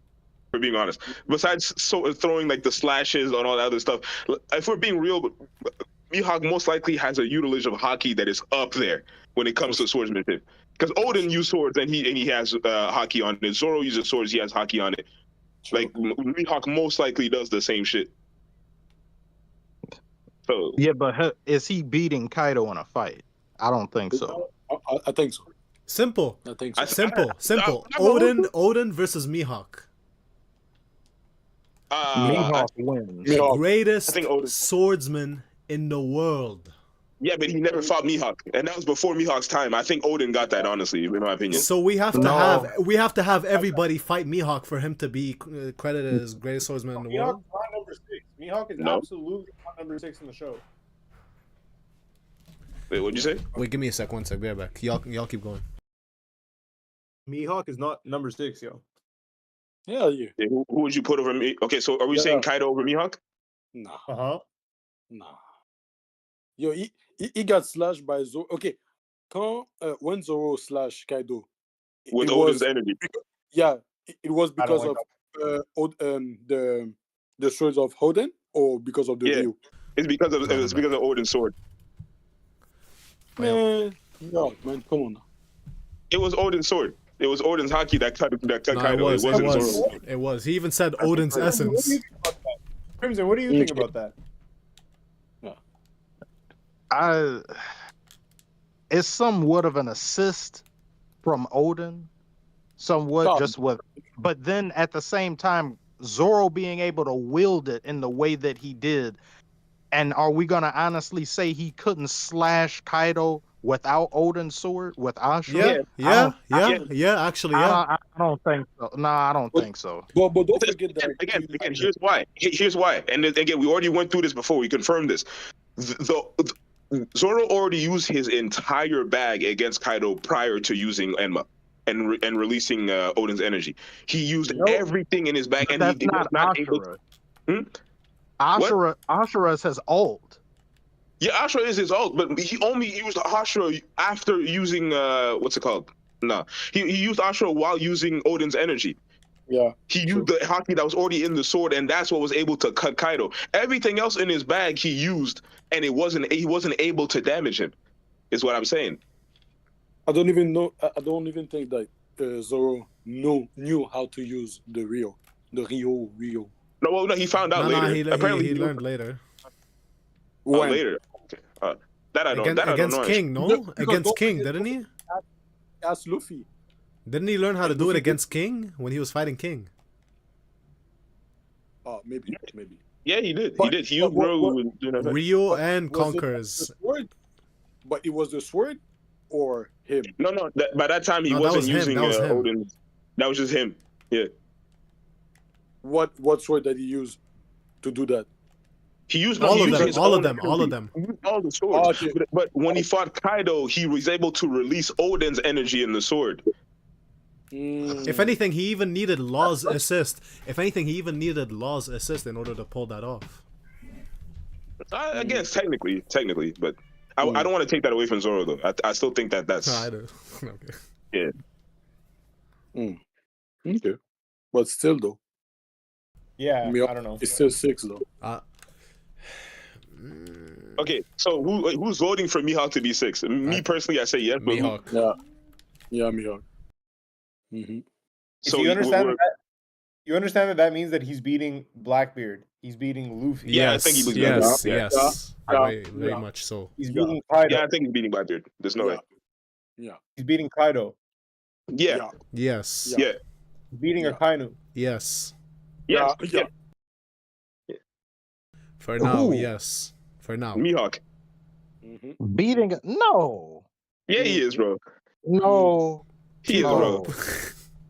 no, What no, about this? no. I don't what- need to keep up. I don't need to keep up with blasphemy. Take him down off of there. Let Yeah, us yeah, sleep Nah, admiral. bro. Nah. Give an argument as to why Akainu would win against Mihawk. Mm-hmm.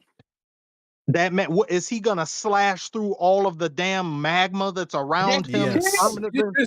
No, he's not. The Oda said that man has like the biggest offensive power in the whole verse, as So? well as just him Okay. being a fleet admiral and what he's able to do, even against Blackbeard. I mean, not Blackbeard, Whitebeard. One. When Whitebeard was bloodlusted at that point, he still got some touches on Whitebeard. Oh yeah, Whitebeard's older. Whitebeard's this and that. He was enraged at that point. He was still able to do that, Okay, but why is he not the first? and he took tanks from Whitebeard in rage and got up and like nothing happened. Okay, but why is he not first? If Why it's is he that- not first? Yeah, Like, why is he not over Mihawk, or why isn't he what? over Roger. If it's the best or the most powerful character. He didn't say that. No, offensively, he said. Offensively. Because he doesn't even have I don't- counter. Because I don't believe Mihawk's hockey is on the same level as a Roger's hockey. It's not. Yeah, I think No. so. I don't think Actually, anybody no. said I that. I think so. Yeah, nobody said that, but I'm talking about everybody else underneath in the list right now. I don't see. Okay, first of all, I definitely, without a shroud of a doubt, see Mihawk being able to cut Kaido.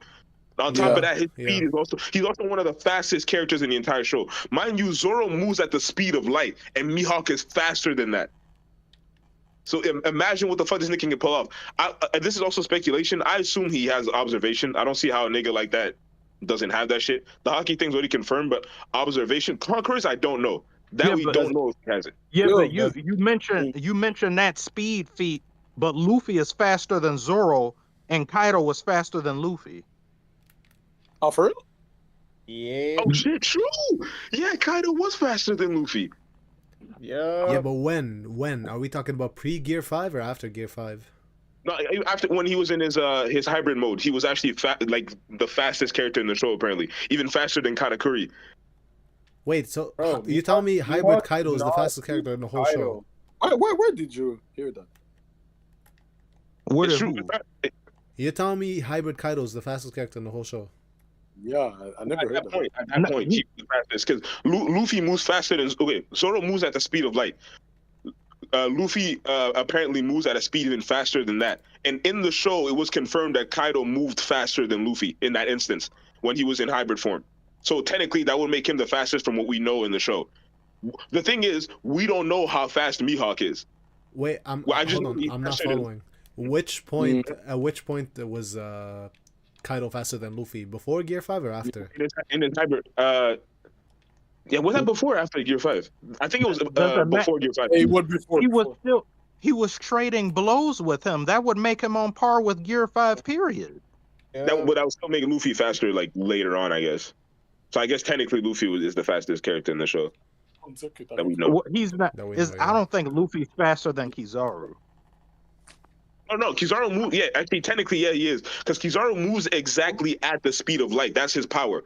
Zoro moves at a speed even technically a little faster than the speed of light. Yeah, So but I don't know. I don't know if I take that literally, because Zoro is able to move at the speed of light given specific conditions if he's executing an attack. An attack, Kizaru- yes, yeah, yes. that is true.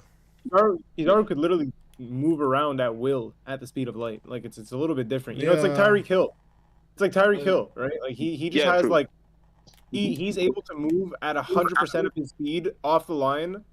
And it's unstoppable because nobody's able to keep up for that reason. There's obviously guys that have probably crazier burst and crazier straight line speed and whatever, but the reason why he's so dominant is because he's able to cover the field like consistently. You know what I mean? So Kizaru's the same way. He's able to always, no matter what, move at the speed of light. Yeah, true. Okay, that's fair. That's actually a very good argument. That's facts. Okay. But anyway, all that just to say, so Mihawk, okay, let's put it to a vote. Let's not dwell on it too Wait, longer. before any of that, are we saying that this just speed alone equates power in general, like overall, like just No, not just power. just because this character is faster than that character should be ranked higher. Like, is that what we're saying? No, we don't know how fast. We were only talking about speed as a factor. It doesn't determine who's stronger. We're just talking about who has more speed than others. True, Technically, Germa are some of the fastest characters in the show. Germa. but they're not comparable to the people that we named. Like they're fast, but they're not as fast In as. terms of speed, Sanji is technically one of the fastest characters in the show, but we're not considering him top 10. You know. Yeah, he's but not top 10. I have a question. When Gorojo in the flashback said that 20 years later, guys are gonna be like more stronger than them, do you think they refer like as like Mihawk, Shanks, and everybody, or just like the era of Luffy and etc.? I think he meant Luffy's era, but I also have a hard time believing that. Because I'm pretty sure it was true for real. I mean, maybe. Yo, That's the the one thing about this show knows is the hard. contract, like I don't know. True, there's a lot of people with conquerors. Yo, like Sanji has fucking conquerors. It's like it's a big thing when you're debating, like when you're splitting hairs between top tier characters, but it's not a means to an end. How about this? True. Who do y'all think is stronger, Luffy or Mihawk? Mihawk. I'd say probably Mihawk. Yeah. Probably Luffy. End of the day. I mean, end of the day, yeah, like end of the right show now. for sure. As of now, I think Mihawk probably. Yeah, Probably still Luffy. Luffy will be the best at some point, but He's not probably stronger than Mihawk right now, yo. Just like Blackbeard is probably stronger than Mihawk right now, and just like Kaido is probably stronger than Mihawk right now. Just like Akainu is probably stronger than Mihawk, and even arguably Kizaru is stronger than Mihawk. Nah, I don't see that That's happening. low-key, though. I don't see that at all happening. I'd even say that Green Bull could probably take Mihawk. Okay, get out of here, bro. Get out of here, dog. Green Bull. Whoa. You're smoking the finest of dicks. You Marlboro Whoa. dicks, bro. That's even crazy. There's no reason for anybody to think that Mihawk is that strong. There's no reason. Again, we literally based Sengoku's placement on this list about him being compared relatively to a person. We all agreed that Shanks is sitting at a comfortable 5. That's not true. That's not true. Sengoku has feats. Sengoku has ranking. Sengoku has placements. Sengoku is one of 2 Marines to ever have conquerors. Sengoku is the Okay, fleet admiral. and Okay, Mihawk is the greatest swordsman in the world, which is arguably one of the greatest feats, knowing how strong swordsmen are in One Piece. What does that mean? Like, That doesn't mean nearly as much, yo. yes, it does. What are you talking? Swordsman No, is it means directly in something. relation to combat. Sengoku, what does he have? Mihawk Directly in prob- relation to Mihawk combat. probably could not cut Sengoku. He probably can't cut Sengoku. That's my thing. Ah, come on. Based on what? Devil fruit doesn't mean anything. It's all about hockey at the end of the day. And on top of that, let's not forget that this nigga has a black blade. It's not like just that versus that. It's a hierarchy of things. It's like a whole pyramid of things. It's if you have devil fruit, if you have hockey, if you have this, and it all adds up. It all stacks up. That I disagree completely. It's been blatantly stated in the show that hockey trumps overall. Hockey. Kaido literally said it in the fight with Luffy. He said, "I have strong hockey and a devil fruit." Versus someone who doesn't have stronger hockey than you and no devil fruit and just uses a sword, odds are. So where does it say that Sengoku has stronger hockey than Mihawk? Mihawk doesn't have conquerors. It's confirmed. No, we don't know that. No, it's not confirmed. That's not true. It's just we just don't know if he has it or not, but it's not confirmed. Go ahead and Google it. What? It's not confirmed. No, I'm not disagreeing with you. All I'm saying is it's not confirmed. I know. I looked it up. It's not confirmed. It says we don't know as of now that he has it. It hasn't been displayed or told to us in the show. Just because he's not in the wiki doesn't mean that he doesn't have it. Period. Like for the rest of the show, it might get confirmed one day. We just don't know that. Yeah, but we're talking about what we know. We're trying to stay consistent. We also said that a level of speculation is there. Can we assume that a person that's supposed to let's vote. I'm assuming Mihawk has conquerors. There's no reason to assume that. Let's put it to a vote then. Do y'all think Mihawk has conquerors? Yes or no? No, I don't know. It's not confirmed. I think. Yes. There's as much reason to believe as there is not to. We would have been they showed us that Don Chinjao has conquerors. What, now all of a sudden it comes to Mihawk and it's a big secret? What? Why? What? That's not even a good comparison. That we makes barely no sense. see Mihawk in the first place. But it's not like conquerors is some sort of big secret. You know what I mean? But Mihawk is obviously going to be Zoro's end game. Why would they show everything he has in his bag now to us? It's in Zoro's best interest that we know as little as much as possible. The same reason why we don't know that much about Shanks. He's at some point going to be somebody's end game. Why would they show us everything about these characters now? We're debating what we know. We're debating what we know right now. With some We're speculation, debating that and a level of speculation. We already agreed multiple times. With some speculation, and we would put it to a vote. You know, if there's moments like these. Doesn't have conquerors. Akainu doesn't have conquerors. Kizaru doesn't have conquerors. All these guys don't have conquerors. To right? be fair, there's a chance they might have it. We don't know yet. It's not a deterrent. I think I personally think Akainu has it. Hold up. It's not a deterrent to their strike. However, it could be said that because we don't know that Mihawk has it or doesn't have it, 6 over all these people that we've seen a lot more from is too high. It's based on hype more than it is on substance. Yeah, I agree. He needs to move from there immediately. Who? Yeah, it makes no sense. Mihawk. Nope. No. If that's the case, then we gotta move Sengoku. If that's the case, we gotta move Sengoku. Exactly. That's good. Sengoku could be a 7. Wait, hold on. Why move Sengoku? What does he have to do with Mihawk? On the basis of the logic on the basis of the logic, they're saying Mihawk is sitting down there basically mostly off of hype as opposed to what we know.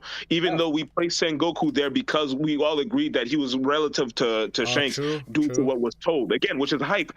So if that is the case, then we have to move Sengoku too. Yeah. I was never putting Sengoku that high anyway. I mean, I was putting him top 5, 6, but I was never putting him at 4. Top 5. 5, 6. Yeah, 5, 6. Yeah, but I would drop Mihawk to just at the bottom of the top 10. And put who over him? Yo, that's crazy. Probably like 8, 9. If we're being real. No, I would agree with that. Yeah, bro. No, I wouldn't. That far below Shanks. I'm willing to bet that by the end of the series, I would actually put my money on this. Just like how people bet on who's going to win the Super Bowl at the beginning of the season. I'd bet my money that each one of the admirals independently is at least as strong as Mihawk. Nah. Bro, he is literally Zoro's endgame. You're gonna tell me he's number 10 or whatever? You true. Nah, niggas are tripping. Wait, so what's the vote right now? So who's in favor of keeping Mihawk at 6? I'm keeping Mihawk. I'm keeping. Yes, it's 3 against 2. We win. He stays there. Let's go. Fuck it. Okay, who's next? Who's next? Who's We got Akainu, Kaido, and Luffy and Blackbeard. Yeah, I think honestly, it's really between Akainu and Luffy. Personally, And my do y'all- opinion. But y'all say Prime, right? Yeah. Prime, like the Everybody's strongest in their version. prime. So where's really? Oh, good Y'all point. disrespectful. I said that earlier, bro. No, that's a good point. disrespectful. Because Nah, I would I put don't know. I would I don't know. put Yo. Rayleigh It's over getting Shanks, though. a little messy, yo. It's getting Pri- a little messy. 'Cause, Prime like, Rayleigh why would have to be y'all above put Blackbeard Prime? regardless. it's getting above a little, Shanks it's getting and a little in the sense that, like, there's no way that we're putting Rayleigh above all these guys, man. There's no Why way. not? No, And just there's, over. Why not? I don't Just know, over Shanks. I'm not saying that. I don't know. It's too inconsistent with the speculation, not speculation. Like, we don't know enough about Mihawk for him to be at 6. And now it's like, is Rayleigh above Akainu, above all this? Like, messy, man. But yo, At don't least forget that Prime even Rayleigh Prime- at least has to be above Blackbeard. At least. Prime Rayleigh? Yeah.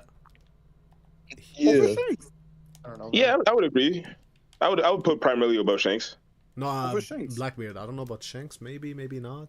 No, over Shanks. Don't forget that Garb says when they were at Sabundi that they had to put like a whole army for just Riley. And that Really? nigga was When did he home. say that? He said that when he heard that he was on the island. Huh. Yeah, Yeah, they did. No, he did. Yeah, They yeah. did. say that. Okay. It did- Okay. yeah, that's right. Fuck it. I guess Rayleigh above Shanks. Fuck it. Why not? Alright. So that moves Shanks at Thanks. Wait. yeah, Prime Rayleigh, not current Rayleigh, Prime Rayleigh. Prime, yeah. I think I'm gonna unsubscribe from the list. No, the list, it looks fine. Honestly, I just fundamentally disagree. So it's obsolete for me to continue building it. It's a shit. science What do you- experiment. So what's your disagreement about having Rayleigh over Shanks? No, I don't. He shouldn't be over him. He should be under him. Oh, hell. Think so? But I above actually be okay with that. I'm okay with that personally. Like, let's put Shanks back at 5 and let's put Rayleigh underneath. And can you put something there that says prime or something? Because when okay, yeah. like if somebody comes in and looks at that, they're like, "What the hell is this?" Yeah, it's a little messy, yo. Okay, hold on. I'm fixing that real quick. But really, on the Shanks, I don't know though. I don't know either. That army statement is true, but that you could also say the same thing about Shanks. Like you could put a whole army against Shanks, and I have no problem out like either way. Bro, Wait, that's armies fine. don't mean anything. Luffy fought armies by himself so many times. Yeah, facts. That's true. That's true. Who's in So the yeah, I agree with that. In Ennie's lobby, he was fought a smart. whole army by himself. Who's in the army? Like, that's my question. You know, It what was I just mean? it was Navy's. It was Navy niggas. So like yeah, I wouldn't put it that high. So in that case, yeah, I'd agree. Straight Shanks should be fodder. above Rayleigh. Straight fodder. Let's come to a consensus before we make any more changes, because we've been like Yeah. changing it too fast. Yeah, that's what I'm saying. Okay. Okay, so this is what the list looks like right now. What changes based on Rayleigh? Clearly he's the problematic one. So where do y'all want to put him? Well, apparently Mihawk is the problematic one because Yeah, Miko and Get No, Mihawk Oh no, out of that there conversation is for me. over. No, it's Yeah, not. No, it's not. I don't know if I'd say that. Yeah, but we already voted on Mihawk. That's fine. Let's stay. But we can say that because if we say it, they will say like he's because my friend is there and he said, "What about Dragon?" But it's not fair to put. No, Dragon. we're not putting No, Dragon in here. Dragon's not on the list. 'cause Like, we Dragon didn't is see the anything. next one is on there. Yeah, yeah. We didn't see it, yeah. Y'all not about to put. Y'all are not about to put Mihawk over Kaido. That's what you're not about. No, we are number one, but number two. No, Before we you're get not. fine, look, we'll revisit Mihawk right after we address Rayleigh first. How about that? Rayleigh is not even above Kaido. Really? Yes. Prime Rayleigh? Prime really? Prime Rayleigh. It's Prime Rayleigh. It's Kaido not is just. crazy, bro. Kaido is crazy. Yeah, I'm not gonna hold you. I think I agree with Miko. I don't think I put Prime Rayleigh over Kaido. Bro, Kaido is Yeah, fucking crazy, Yeah. man. Kaido is crazy. The only reason Luffy beat him is because of fucking plot armor. If Plot, we're yeah, actually it was definitely plot. Yeah, I agree. Yeah, you know what, bro? For the sake of the argument, I'm even willing to put Mihawk a little lower. Like I would put Mihawk at maybe like 9 or 10. yeah. 9 or 10, yeah. So Okay, but who's gonna be in front? I would say Mad honestly, I would people, bro. put Kaido over Mihawk, but I will put Really? Mihawk over Big Mom for sure. That's not even a Mihawk- question. He has to be over Big Mom. Well, damn. I would say, like I said, there's a lot of guys that are at least in consideration. Akainu is in consideration for being above Mihawk. Kaido is in consideration for being above. Rayleigh could be Kaido, no. considered. Kaido, yes. Who else? Rayleigh could be considered. Really, no.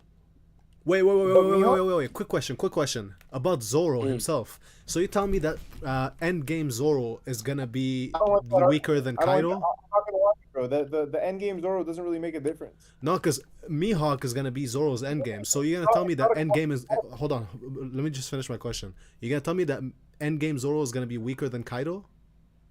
It's not a I don't think quantifiable so. metric. That's It's why not a I'm saying quantifiable Mihawk metric. should remain above Kaido. Hell yeah. No. No way. Bro. No.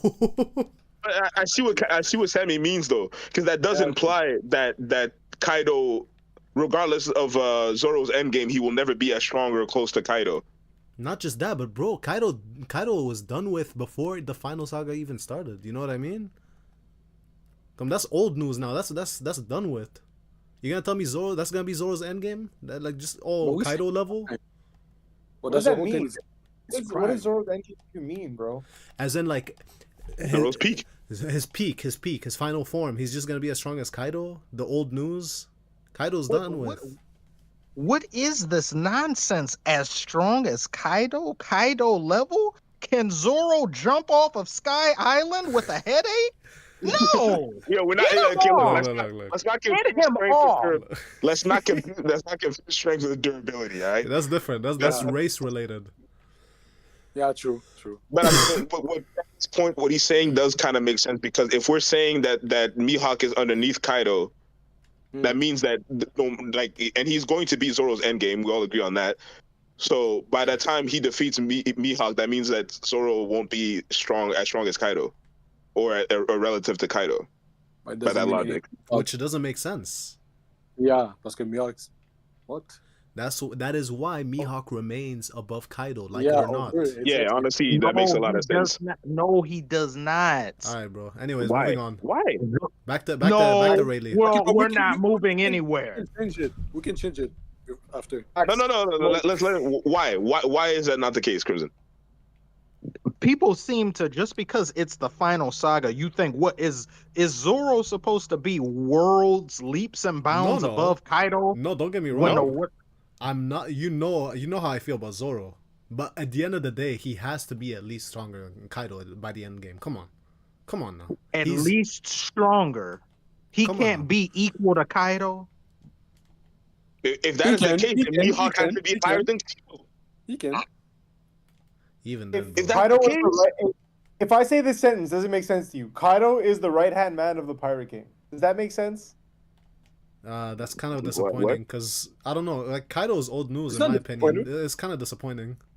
You need No. to stop disrespecting that man. I'm for not trying to real. disrespect him, bro, but I look at Prime Rayleigh above, like, as something way more revered than Kaido level. Personally, Yeah. Nah, because that's that's the right disagree. hand. That I Because disagree. that no wait, let me That I finish. disagree. Let me finish. Because that's the actual right hand man of the Pirate King. Exactly. Mm-hmm. What does Right-hand that? man What does that doesn't mean? mean stronger. It What, doesn't what do necessarily you, mean stronger. Oh, sorry. Go like, ahead. what do you mean? Like, what do you mean? Right hand pirate king. What does that mean?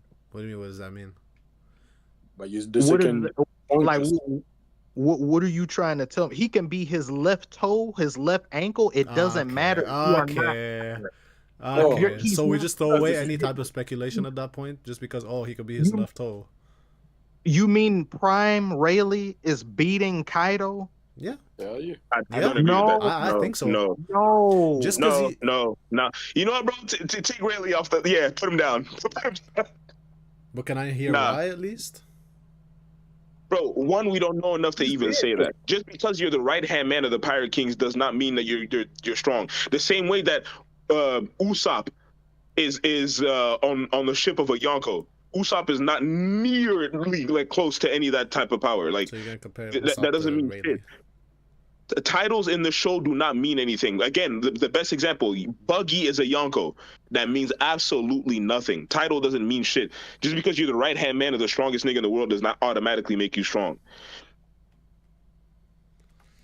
So at least from what we've seen and from what we know, I don't see it in what universe Kaido is actually able to lose to Rayleigh in this situation. No.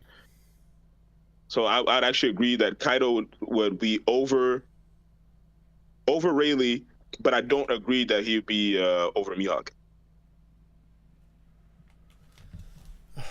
Does anybody else? Yeah, a second. No, Hey, nobody man. else. What? then. Does anybody else have any arguments for Rayleigh's favor to remain above No. Kaido? I think Shanks needs to go back at 5. What's the list at right now? What's going on? I'm share Roger screening it. 1, I'm share screening Whitebeard it on 2. Discord if you want to see. Yeah, the share screen's on. So Kaido will be what? I personally think that Kaido is under like Mihawk. Yeah, Personally. but what about Luffy? No, Luffy is not yeah, that- true. Yeah, Luffy's stronger than Kaido. Okay, yeah, so yeah, I'll put Mihawk. I put Luffy under Mihawk. Okay, how about this? Shanks. Wait, no, because we're forgetting Akainu. Mihawk. Exactly. Hold So on. that's Zidio. You know, So okay, Prime Rayleigh, Akainu, and Luffy. How do y'all want to organize this? Really though. Right below Mihawk. Prime Rayleigh, Akainu, or Luffy? Prime Rayleigh. Mihawk? Luffy. Prime Rayleigh. Yeah, no, Prime Rayleigh. Prime Rayleigh, yeah, I put in. Wait, no. Don't we have to put Kaido first? Nah, Kaido's not now. We established this. Because that would mean we would have to put Luffy against above him. Attends, so y'all did all the discussion to not But, put that, Kaido? but that means Kaido can't. Wait. What? Are you looking at the list? I'm talking about directly underneath Mihawk. We have Akainu, Prime Rayleigh, and... Oh, yeah, and Kaido also. Sorry, I forgot to say Kaido also. Yeah, that's So- what I'm saying. We forgot so- Kaido. I think. So I Prime think Rayleigh, Kaido- Okay, but then what about Luffy? Mm. We would have to put Luffy above Kaido by default. Yeah, I'm down with that. Okay, But put then what Luffy. about Akainu?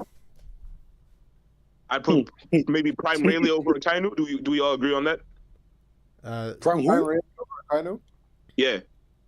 Okay, hold on. I'm gonna write it down right here. So Prime Rayleigh, Kaido, Crimson, how do you feel about that? Akainu, Luffy. Prime Rayleigh over Akainu. So these four right here. Do y'all see these four? How do y'all want to organize No. this?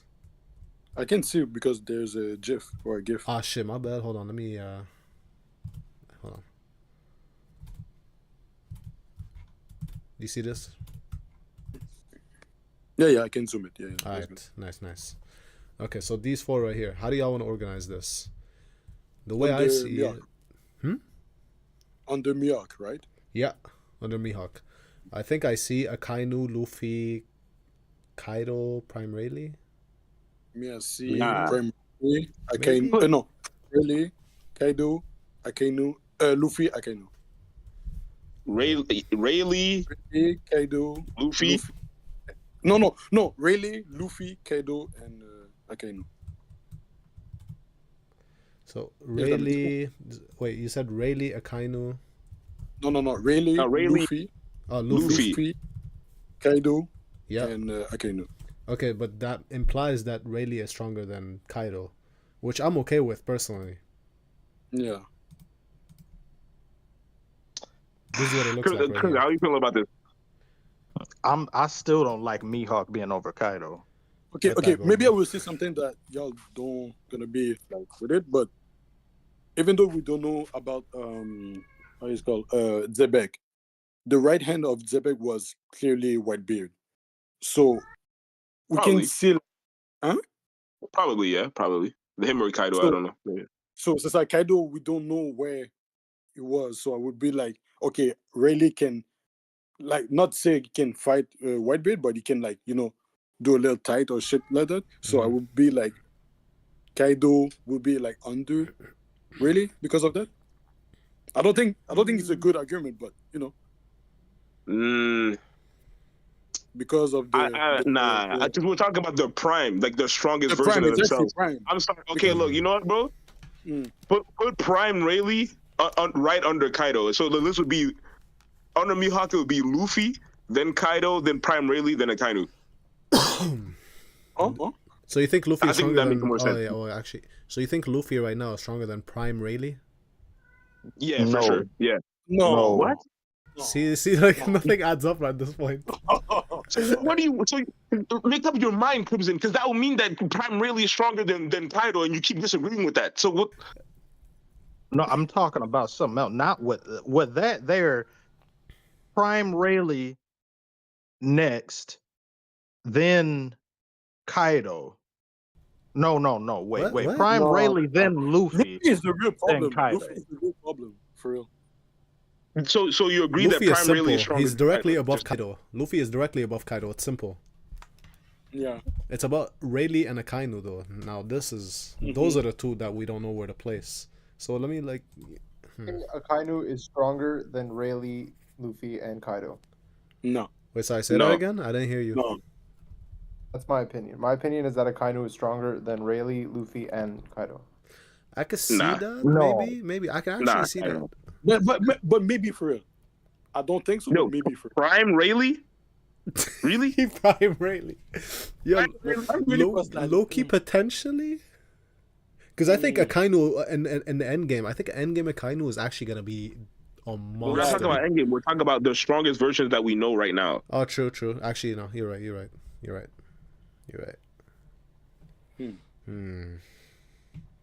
That's tough though. How about this? How about This this? is why I How hate about Oda. the way it looks right now? The way it looks right now. Prime Rayleigh, Luffy, Kaido, Akainu. Well, we can change after, for real. We can like still go back Yeah, and change. keep it like that. That right. That's fine. So you're Yeah, okay but with it's not- Rayleigh being stronger than Kaido, which you weren't earlier. No, I'm not okay with Mihawk being stronger than him.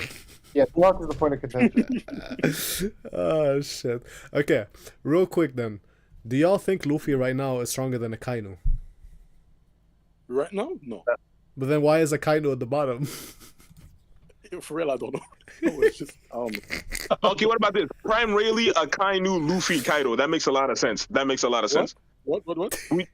Prime Rayleigh, then Akainu, and then Luffy, and then Kaido. That actually makes a lot of sense. I don't mind. Yeah, I it's personally really don't mind. good. I'm okay with that. Personally, I'm okay with that. Okay. So let's do that. Let's do that. 'Cause- So 7 Prime Rayleigh. I agree. Actually, the more I think about it, the more I agree. Akainu should be yeah, above yeah. Luffy because Luffy still has to Yeah. fight Akainu later on. True. He's not that guy right now. For real. Luffy is not. It's not him. Okay, Prime Rayleigh. Okay, let's just put Rayleigh because okay. Akainu. He's not him. He's the Yeah, that's kind of wild. Luffy is not. No, he's not him for real. I Alright. don't care. So next up we got. I'm imagining who Big Mom. Who else is like up there? Katakuri? No. No, way too soon. Nah, but you could be stronger than Katakuri. Yeah. Okay. I guess the Yonko. The remaining Yonko. Yeah, Big Mom, the uncle. Buggy? Katakuri. But what about like Aokiji? No. Yeah, Nah. Aokiji. Actually, Aokiji wait. Yeah. Big Mom, Kizaru. Kizaru, Aokiji. No, Yeah, Kuma is not. No. it's too soon. But Kuma has a good devil fruit. I'd assume Green Bull is pretty strong, to be honest. Garbage. But Yeah. Maybe, but Nah. let's put him. Let's Yeah, write but- him. Let's write him just in Yeah. case. We have him in the list, but I don't think he's top 20 personally. I would put Kizaru right It's not- here. it's Me not- personally, I'll put Kizaru at 11. Does anybody Like, disagree? if you think about why he ran away, he was facing off against Zoro, Jinbei, Luffy, Yamato, a grown-up Momo who we don't know what his strength is. What? He had to No, face- he wasn't. He Oh, was he facing up was against because of the Shanks. Scabbards. Well, because of Shanks. He didn't fight Luffy and them. He fought the Scabbards. No, Yeah. he was faced with all of those people. They were just chilling there watching. He wasn't fighting them. They were just Wait, chilling there. And then I'll be Yeah, right that back. doesn't mean I'll be right that back. doesn't Yeah, mean but he anything. ran away because of Shanks. He ran. Yeah, it was Shank that got him out. Yeah, Hold on, let me that's finish it. That's the only reason. Let me finish my point. My point is that the reason he ran away is because if you were one person Mm. and you have to do the math about if you're staying and fighting when all of those people are already there and now Shanks is not, he wasn't running away at first. It's when the addition of Shanks and his crew were there where he said you should probably get going, that he was like, you know what? You're probably right. Because Mm. having to fight against all of that plus Shanks's crew, he deemed too much. But he was still there following through on his duty, even though it was all of those people. He only really dipped when Shanks came along. Ouais. If we're being real, I genuinely believe that even if he didn't dip and he had to fight Luffy and them, he would have lost. He would have lost. Yeah. He would have lost. Yeah. But it's a feat of courage to have stayed there and still fought. He only dipped once Shanks came around. It's not Yeah, like I mean, he courage is something, but it's not. To me, it's not enough of a determining factor. Like you can say the same thing about Jinbei. He wasn't afraid of Big Mom, but if we're being real, Big Mom would have killed his ass. Like he would have been. Facts. Why didn't she then? Because he was Actually, Because Why- Oda, she bro. was- Because Oda. Oda, to be honest, yeah. But in all honesty, she you have to would have. become a There's no way. Straw Hat. Yeah, Green Bull was walking into a stomp. He just didn't know it. Yeah. Even Akainu told him like, "Yo, don't do that." Yeah, and I don't think Green Bull, like when they look at the bounties, they're thinking probably, okay, Kid, Law, and Luffy took down Kaido and Big Mom, but then they're just not putting it into. They're not there to see what happened. Luffy just beating him, and then you had Luffy, Zoro, and Sanji and Jinbei just sitting there like, oh, I guess they didn't need us. If like Luffy and Zoro alone could have wrecked Green Bull. Yep. Yo, I have a question for you. I think Really they would random. I think Luffy alone, Loki. Yo, Dofi Yeah. or What's up? Who? What's up? What was the question? Dofi or Green Bull? Luffy. I think Green Bull. Dofi. Oh, Dofi. Sorry. Yeah, Yeah, Dofi. No, don't do that. Don't do that. Just a No, question. Dofi got that. Dofi got that. I'm Don't sorry. do Dofi got that. No, nah. I would say Green You- Bull. Green Bull. Just because Green Bull got bitched out by Shanks. That's Shanks. No, It's that's not like why, that was actually. Shanks. That's not my determining factor. What's up? Conquers? My determining yeah, the birdcage personally. Yeah, my determining Birdcage was factor is crazy. Birdcage In was all really- honesty, bro, like that, I think people really don't take in consideration how strong that technique is. I don't think. So then is Doflamingo stronger than Fujitora? Because Fujitora can get past the birdcage. No, he didn't. Oh wait. No, he didn't. He didn't. Oh, you're saying he did or he didn't? I didn't hear you. No, He he did it. For Is me, Fujitora for me, it's over Green Bull and Fujitora. Easy. Because again, because what we determining this, if Fujitora and what's the name, Doflamingo were to get into it, who would win? Basically, is what you're saying? Fujitora is stronger than Doflamingo. No, Yeah, he is. I don't think so. Yeah, I don't necessarily think so. Yo, No, they yeah, were he the old- pinned the him old down. Bro, he did pin him down, and Dofi was afraid of him. Yeah. No, he was. I'm not denying that at all. But here's the hacks of Dofi. The same way that Gamma Knife can penetrate anything and kill anybody, this nigga was able to sew himself back together. Again, this is I don't even think this is something of akin to strength. I just think his fruit is incredibly fucking hacks. And on top of that, he also has some of the best hockey in the whole show. On top of that, nobody hockey? within Dressrosa was able to go through the What do you birdcage. mean best hockey? Cracker has better hockey than Doflamingo. Wait, hold on. Where are you getting best hockey from? I didn't say the best hockey. Yes, some of the best. I said some of. But where? How did? Based on what? I read some shit that I mean, I'll take your word for it. And again, now I'm also basing it off the birdcage because again, he wrapped his whole shit with hockey, the birdcage entirely. It took literally nobody on the island was able to go through it. Not a single person. Facts. We can't act like that's not a factor. Yeah, but how is he going to use his fruit if he's pinned down by Fujitora? Oh, that's facts. Actually, that's a pretty good point. Easy. Are you telling me Dressrosa Luffy that beat Gear 4 Bounceman, the Dressrosa Luffy that beat Dofi is stronger than Fujitora? Hell no. No. I'm not saying that. That's how you solve it. I'm not saying that. I've said I'm going by fruits and hacks. Oh, that's what I'm saying. Yeah, he said that. Luffy's gonna beat whoever he fights. Say that to Magellan. Yeah, facts. Magellan is the only nigga that. Yo, where's Magellan in the top 10?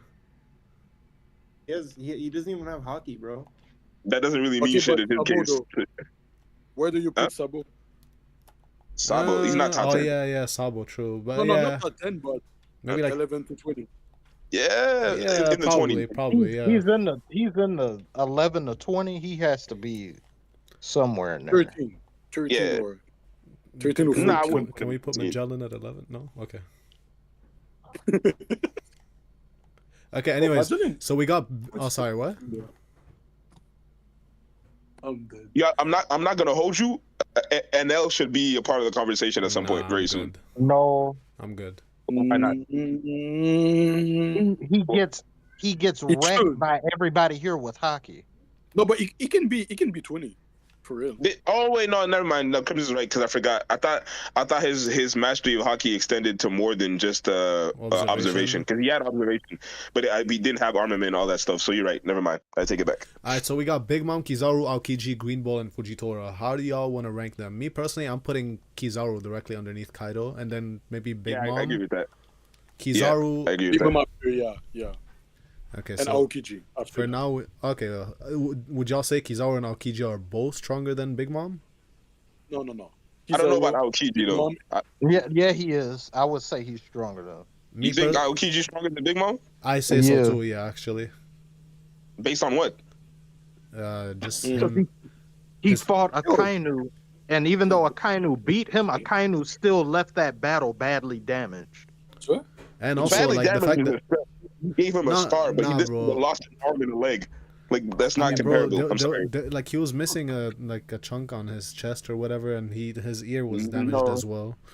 Like I'm not saying it's like he lost a leg like Aokiji, but that's still something, you know what I mean? Especially for a Logia. Aokiji said to Blackbeard. Aokiji said to Blackbeard, they were like, "Oh, how does Akainu look after?" He was like, "No, he's pretty badly damaged. Not just but that, I'm worse damaged." Dio, you gotta take into consideration.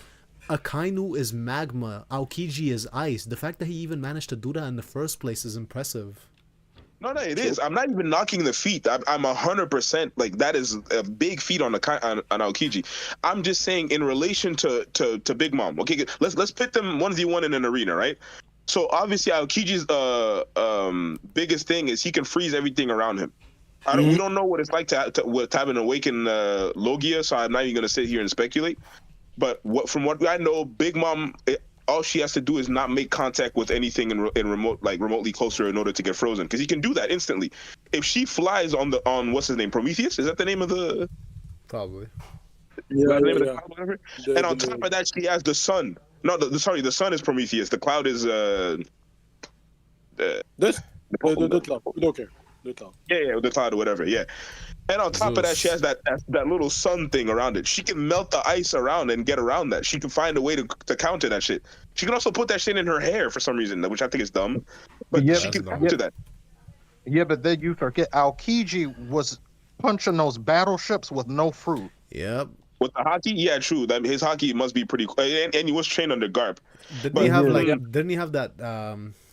Doesn't he potentially have Conquerors, depending if that's advanced Conquerors, that input, that, you know, with the electric punches and shit like that?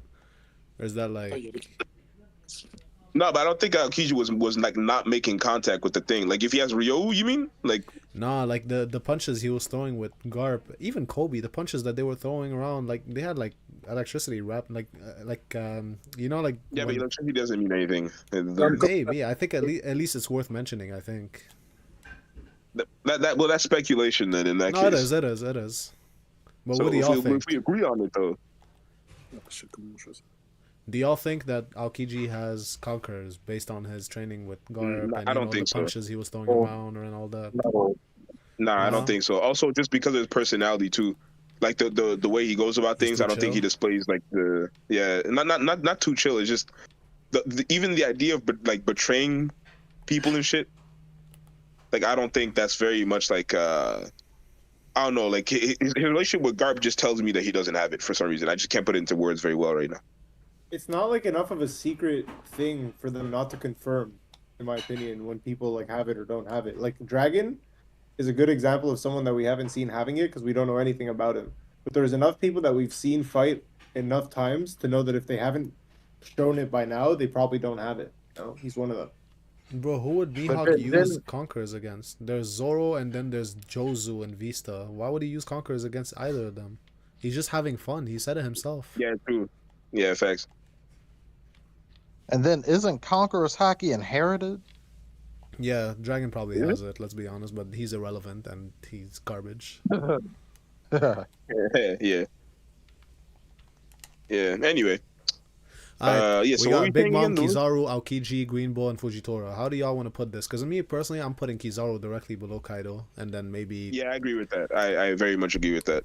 So, Uh, what do y'all I think? I personally, well, Crimson says Aokiji over Big Mom. I personally disagree with that. I would put Big Mom over Aokiji, and then right after Aokiji, I would put probably who's stronger, Green Bull or Fujitora? Fujitora. I think Fujitora. Yeah, Fujitora. yeah, Fujitora. Yeah. So yeah, for me, I would say Kizaru, then Big Mom, and then Aokiji, then Fujitora, and then Green Bull. Do we have an agreement here? I agree with that personally. I think so. We got Kizaru, Big Mom, Aokiji, Fujitora, and Green Bull. Does anybody disagree with this? I'll agree with it because I don't see. I don't think it's some stomp if Aokiji fought Big Mom. Yeah, that's And definitely not. Definitely not. Like I think it's interchangeable. So yeah, I'll be fine with that. Okay, so Kizaru, Big Mom, Aokiji, Fujitora, Green Bull. Oh wait, I just realized though. Yeah. What? No. It's just like it's stupid, but we gotta start considering Sabo, like Joe said, because his performance against Fujitora. Oh wait, was it Sabo or was it the others that fought Fujitora and Green Bull? No, at this stage, That's average, bro. Sabo has to be stronger than Fujitora at this point. Sabo? I want to say Sabo. so. Yeah, I want to say so too, personally. I mean, what growth has he had since? Like What do it you doesn't mean, necessarily bro? just. Mary Joy, what he was able to do there and stuff, and like just the and then just Yeah. Well, yeah, true. Also, and his fruit is kind of a direct like counter to Green Bull's thing because he could just immediately burn everything. Well, counter, you Well, know, it's whatever. But does anybody disagree with putting Sabo over Fujitora? no. No, I don't disagree with that. We can put Sabo over Fujitora. Miko, Joe. Sabo goes high up on the list in my opinion. Wait, say that again. Sabo's like at a good spot. I think he's pretty high on the list. Yeah. Okay, so Sabo. So Sabo will be 14. 15 will be Fujitora. Green Bull. Alright, so I guess next up, maybe we start considering the Yonko commanders. Damn. Y'all think Sabo's stronger than King? Yeah. Because of plot, yeah. Yeah. Okay. Well, there's war. We could. I guess now we start considering warlords as well as Yonko commanders and maybe vice admirals. I guess. Yeah, we can consider those for sure in that territory. So. Okay, I guess we'll start naming people. Write their names down here at the bottom as we name them, and then we Momonga. can put them in. All right, well, fuck out of here. Put Kobe below Green Bull. Yeah. Anybody disagree? Yeah, I don't think No, Kobe's that no, high. I don't disagree. What'd you say? So do I y'all don't think think Kobe's that high. y'all think Kobe is stronger than Zoro? I think he is personally, but what about it? What? Oh, whoa. Oh. Whoa. I don't know. I wouldn't say that. I wouldn't say Kobe's stronger than Zoro. No. Really? Nah, we only seen one punch, and not only that punch knocked him out. Like he was out for the count after that, bro. Like he's not ready yet. He will be eventually, I believe that, but like at the moment, no. Actually, put Zoro over Green Bull. You think so? Yeah. Yo. I don't know. I wouldn't go that far, even though, like, you know, I find it amusing. Nah, I'm be okay with putting Zoro under Green Bull. I have no problem with that, but I don't think Zoro's beating Green Bull personally. Yeah, it should be fun. What does anybody else think? Okay, I could see Zoro then Kobe. There's got to be some people over Kobe, bro. There's gotta be some people over Kobe. I'm just trying to think right now because there's no way. Okay. Y'all think Kobe is stronger than King? There's a chance. Yeah. I sincerely don't believe so. Look, again, this is a testament to what you also said, Crimson, when we were watching that episode. That nigga was in Amazon Lily sweating about what's her name, Boa. We have to take that into consideration. Kobe is not that nigga, bro. It took everything in his power to release that punch, and he was in a situation where he had the time to do so, and he was knocked out immediately after doing that. If he was okay after the punch, then I would have been like, okay, there's an argument for Kobe being there. But let's be real. I don't think Kobe's there yet. I put King over him. I'd even put Boa over him, actually, to be honest. I'd put I'd put Boa above Kobe. I agree. Not gonna hold you. Also, I just realized we haven't put Blackbeard in the list. Oh no. I'm fine with ignoring it. Nah. We can't ignore it. We can't ignore it, bro. That's actually egregious. We can't. I say Blackbeard has to be like around the Luffy and Kaido tier. He has to. Actually, you know what? I know the perfect spot. Put Blackbeard right underneath Kaido. He's for sure beating Kizaru. Light gets absorbed by darkness easily. That's like the perfect counter for Kizaru. I put him directly underneath Kaido. Okay. So Blackbeard.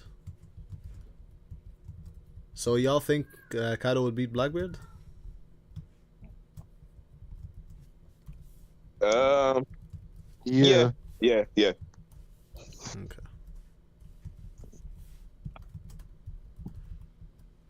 So right here. All right, Fujitora, Green Bull. Are we forgetting anybody else? Yeah, there's somebody getting. I forgot it. I was about to say it, then I forgot it.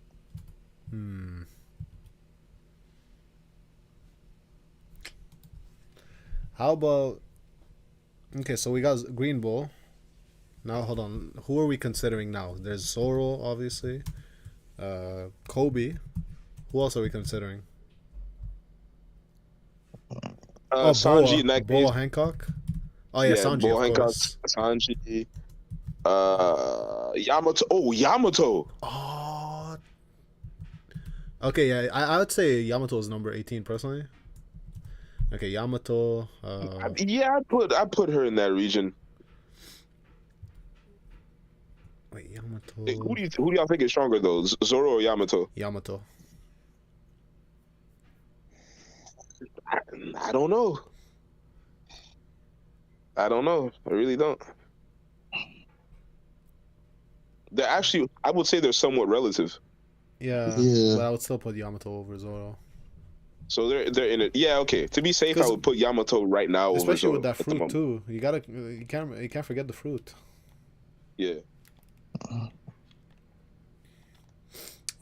Is Miko and Joe still there? Joe said he's gonna come back later, and Miko's muted. I don't know what he's doing. Okay. All right. So we're good with putting Yamato right here. Then we're the people we're considering right now. Yeah, Jinbei. Bartholomew, Kuma. Oh yeah, Jinbei. I forgot he existed. Jinbei. Kuma is stronger than Jinbei. Yeah. You think so? Yeah, I would say so. Yeah, for sure. He's stronger than Jinbei. Okay, well, right now we got Yamato. Would y'all put Zoro over Boa Hancock or Kuma? Yes. Yeah. Or Jinbei? Yeah. Well, Jinbei, obviously. Okay, so I would put Zoro right here. Or, yeah, Zoro. There. Now we got Kobe. Okay, hold on. Let me get rid of this. So we got Kobe, Boa Hancock. I think Kobe definitely has to be above Hancock. Right, cousin? No. Okay. Nah. Wait. Seriously? You don't think Kobe would beat Hancock? At the moment, bro, really? I could agree to them. Okay, I would say that Kobe's able to dish out more damage than Boa. That I agree with. I think he lacks the experience and the combat experience more than anything. Because Boa was having that nigga sweating. You could also argue that he didn't want to hurt her, and his only intention was to capture her and for her to come there safely. As to why he didn't take it seriously, that's fine. You could say that, but I don't know. The way it was looking in that fight, it kind of seemed like Boa really could have killed that nigga if she wanted to. Like that's what I'm basing it off of. You could agree to disagree. Yeah, I kind of But- disagree. I think it was the first point that you said that like, oh, he's not trying to hurt her. He literally said, oh, we don't need to fight. You know, just come along. It's also about But to me. I'm looking at it from the rushing him. facts, but I'm also looking at it from the perspective of the punch, right? So, Kobe, when he did that shit again, if he lands that on Boa, I have no doubt in my mind that Boa is knocking out. Like I have no doubt in my mind that she's fucked. If he misses that, he's down for the count, and Boa is pretty fucking fast. Oh, So, I didn't know that. and then I guess we're just ignoring people like Ben Beckman and Lucky Roo and all that. Yeah, there's really nothing around them that we 'Cause know, don't like know anything absolutely. about them. Oh, Yeah, we don't know shit, so you can't really put them in a list. And then, like, I'd say Katakuri is stronger than Boa. Oh, Yeah, Hold on, actually, yeah, Katakuri. Yo, low key, I think Oven is stronger than Boa Katakuri. too. really? Nah, Yeah, I I wouldn't think put Oven Oven is- over him. I mean, over her. Yeah, I wouldn't put it. Okay, Katakuri. Right. Yo, What's up? Is Smoothie stronger than Boa? Yeah. Nah. Yeah. Yeah. Smoothie is stronger than Boa, bro. Okay, so hold on. Katakuri, are we yo, putting all the I'm sweet gonna log commands? off real quick because I gotta go pick up my aunt from school. Okay. All right, no worries. All right, easy, yo. Latest. Take it. Okay, let's put King as well. Queen. Okay, let's start organizing this right here. Like, this is kind of a mess right here. So, Okay, sure. So who so are we directly under making stronger? Zoro. Either it has to be maybe Sanji, Bartholomew Kuma, I put Jinbei over Katakuri, Sanji. King. Really? Yeah. You still put Jinbei over Sanji? Yeah, to be honest, I put Jinbei over Sanji. Huh. Why is that? I would like in a combat setting. Personally, I just believe that Jinbei. period. Yeah, but yeah, we're talking about strongest. Like if they were to fight, that's how I'm viewing the list. Like if they were to fight each other relatively to strength, that the person underneath him would lose. Personally, I feel like in a combat setting, Jinbei versus Sanji, Jinbei is significantly craftier, has more combat experience, and on top of that, he'd be able to slow Sanji down. With the whole Fishman karate shit in the water, I also believe that it would just be a matter of him like being in his element, and he'd be able to take care of Sanji. It would be an easy fight, though. I would definitely believe that it would take everything in his might for him to do so. But I think Jinbei is stronger than Sanji, in my opinion. So you don't think Oda is maintaining that Like big Z Zoro Sanji sort of like relative, but Zoro is a bit stronger and Yeah, they're still probably relative to each other. I'm not debating that. I even believe that and the whole Sanji in the dynamic. long run will be. I also believe that Sanji in the long run will be stronger than Jinbei. I also believe that. I'm saying currently at the moment, I think Jinbei got that over Sanji. What do you think about this, Crimson? I'm not convinced personally. Second, getting a phone call. There's a lot of things to take in consideration in that moment. Like for example, Fishman on just an average Fishman is about 4 to 5 times stronger than a human, and Yeah, and they're fine. also more durable No, yeah, that's true. That's fine. Like, yeah. and they're also more durable and all the other stuff, right? Sanji has the augments, so he doesn't feel pain as much. He's more resistant and all that stuff. Like that's obviously like I'm also taking that in consideration. That doesn't take away from the fact that Sanji, in my opinion, can be more incapacitated in a fight than Jinbei can, because all Jinbei would have to do was introduce water to that fight. Again, we already established last time we talked about this that Sanji could still light his leg on fire and everything. Like that's not Yeah, underwater, yeah. a problem, really. Yeah, it's not a problem. So, but that doesn't mean that Jinbei won't be able to slow him down, because now he's not only is he in his element, now he's even faster and he can deal more damage underwater as well. There's a lot that opens a whole nother area of expertise for Jinbei. I think in that situation, you're fucked. If they're fighting on land, I would see an argument for Sanji being able to win to an extent. But even then, I just feel like Jinbei is like he's craftier. Like he'd be able to get out that situation in a way. Because I remember even in Fishman Island when he was fighting Luffy, right? He was gonna win that fight. Without a doubt in my mind, Jinbei was going to win that fight. He was smarter than Luffy in that situation. The fight And between obviously, I'm who not and who? comparing. Remember in Fishman Island, Luffy and Jinbei went at it. I just remember, wasn't it like Jinbei held Luffy back or something? No, they were fighting. They fought. Like actual fight. Yeah, not like a serious fight, but in that moment, like when I'm gonna look for the video. I don't know. I remember don't watching that remember. episode of Luffy too. But Luffy is Jinbei.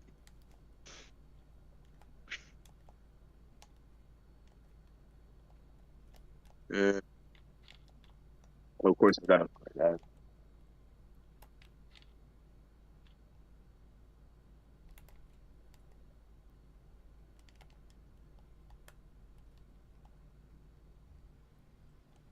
Yeah, I'm watching them fighting right now.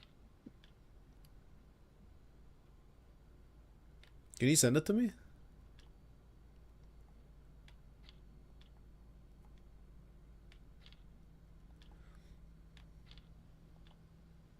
Hold on, I'm sending it to you. Give me a second. Well, I'll just post it in the chat. Yeah.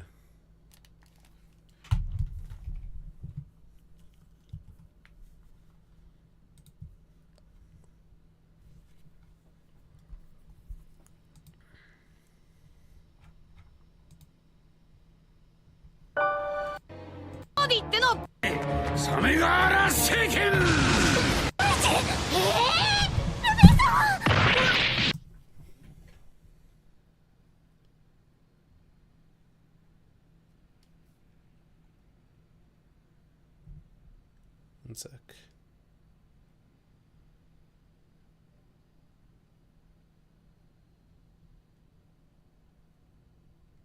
You make one real.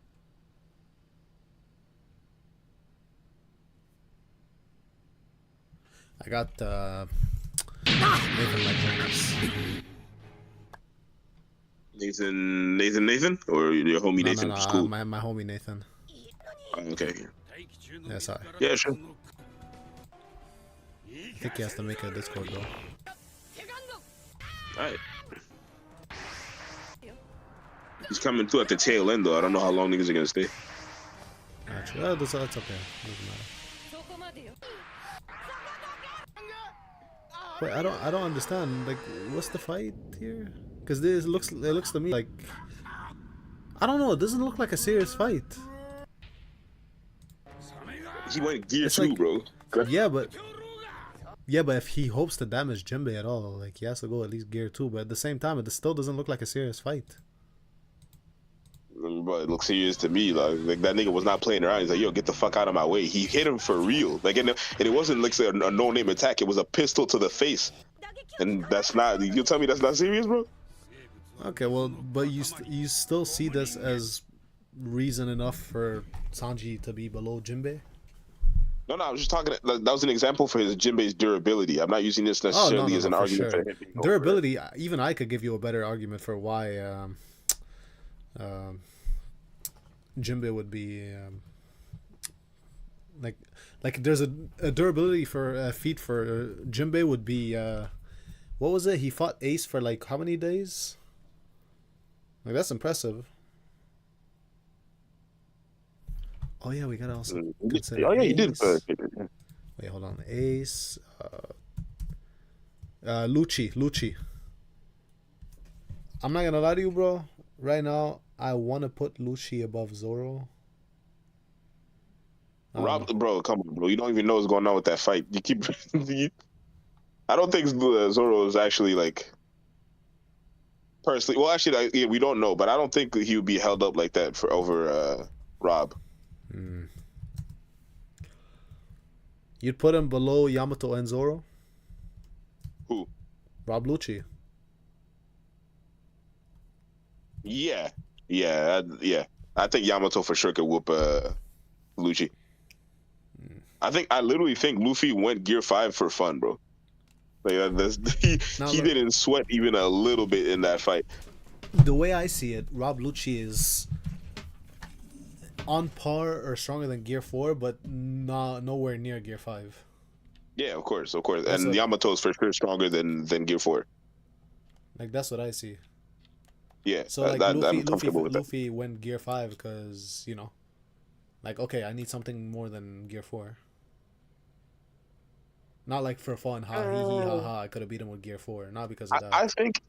I think he did it because he saw that his zone was awakened, and he was like, "Oh, I have an awakened zone too." And then they just went at it. Like, yeah, I don't know. But even either way, I still think Yamato is beating Lucci. You see Yamato beating Lucci. Look, actually, Yeah, I'm not gonna disagree with that, even though like it's just there's not enough to tell us otherwise. So I do see Yamato has advanced conquerors plus that mythical Zoan, you know, Advanced Conquerors, Mythical Zone, Ryo, Light Hake, which moves over the speed of light. Like, there's a bunch and of things in also her disposal. yeah, Huh? and also the fact that that that mythical Zoan that she has actually might be awakened because she has that awakening cloak. Yeah, that is. I think her shit is in line with her fruit. So And yeah, okay, but would you still like me the way I'm seeing it? If you look at the list, I'm putting Yamato, then Rob Lucci, then Zoro. That's the way I'm seeing it personally, because I don't think Zoro could compete with Luffy the way Rob Lucci did.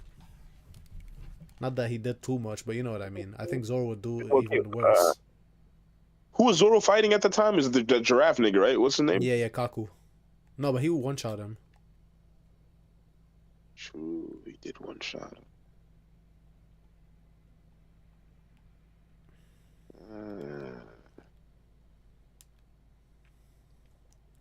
I think we should just try to like wrap these up. Like these last few, just like try to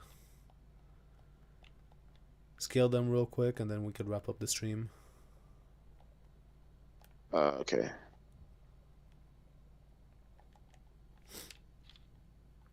What do you think? Try Yeah. to think. Kobe, Boa Hancock, Rob Lucci, Bartholomew Kuma, Jinbei Katakuri, Smooth. Look, let's be honest. Let's cut it at 25. We're at 20 right now. Let's cut it at 25. So we got Zoro. Hold on. 23, 24, 25. Let's remove Smoothie. I don't think Smoothie is anywhere in there. Let's remove Ace. I don't think Ace is anywhere here. He might be. Yeah. Nah, he's not. Well, Queen, bye. We need to trim this list. Technically, Boy This Hancock. list. Yeah, Boy Hancock can get the fuck on. Also, technically, Okay. not Kuma though. Kuma, I think he deserves to be in this list. Oh, sorry. We'll just see. You think so? Okay, if we have, I don't I think would we've say seen Zoro. enough of Kuma. I don't think we've seen enough of Kuma personally. I mean, I think so because look, if your personality gets erased from your body, right, and the whole basis of hockey is your willpower. Willpower is innately within your personality. That shit gets removed. Everybody also gets stopped by Saint Saturn's powers. Nobody can move, right? Throughout all those odds, Kuma was still able to land on punch on somebody that's relatively impossible to touch. That says a lot to me. And not only that, he actually damaged him. It's not like, oh, he punched him, sent him flying, and he was bleeding. You know what I mean? So to me, that says a lot, in my opinion. Strength wise, and also he's a Buccaneer. And we don't really know too much about the Buccaneer stuff, but I think that it definitely has, like, it comes into play, you know? Okay, let's keep this simple. Let's put Rob Lucci right. I want to say it. Look, you see 19 right here. I want to put Rob Lucci right here at 19 because we've seen him against Gear 5 Luffy. I don't personally think Zoro could have done what he did against Luffy. I don't know. Would you be okay with putting Rob Lucci at 19 and then Zoro at 20?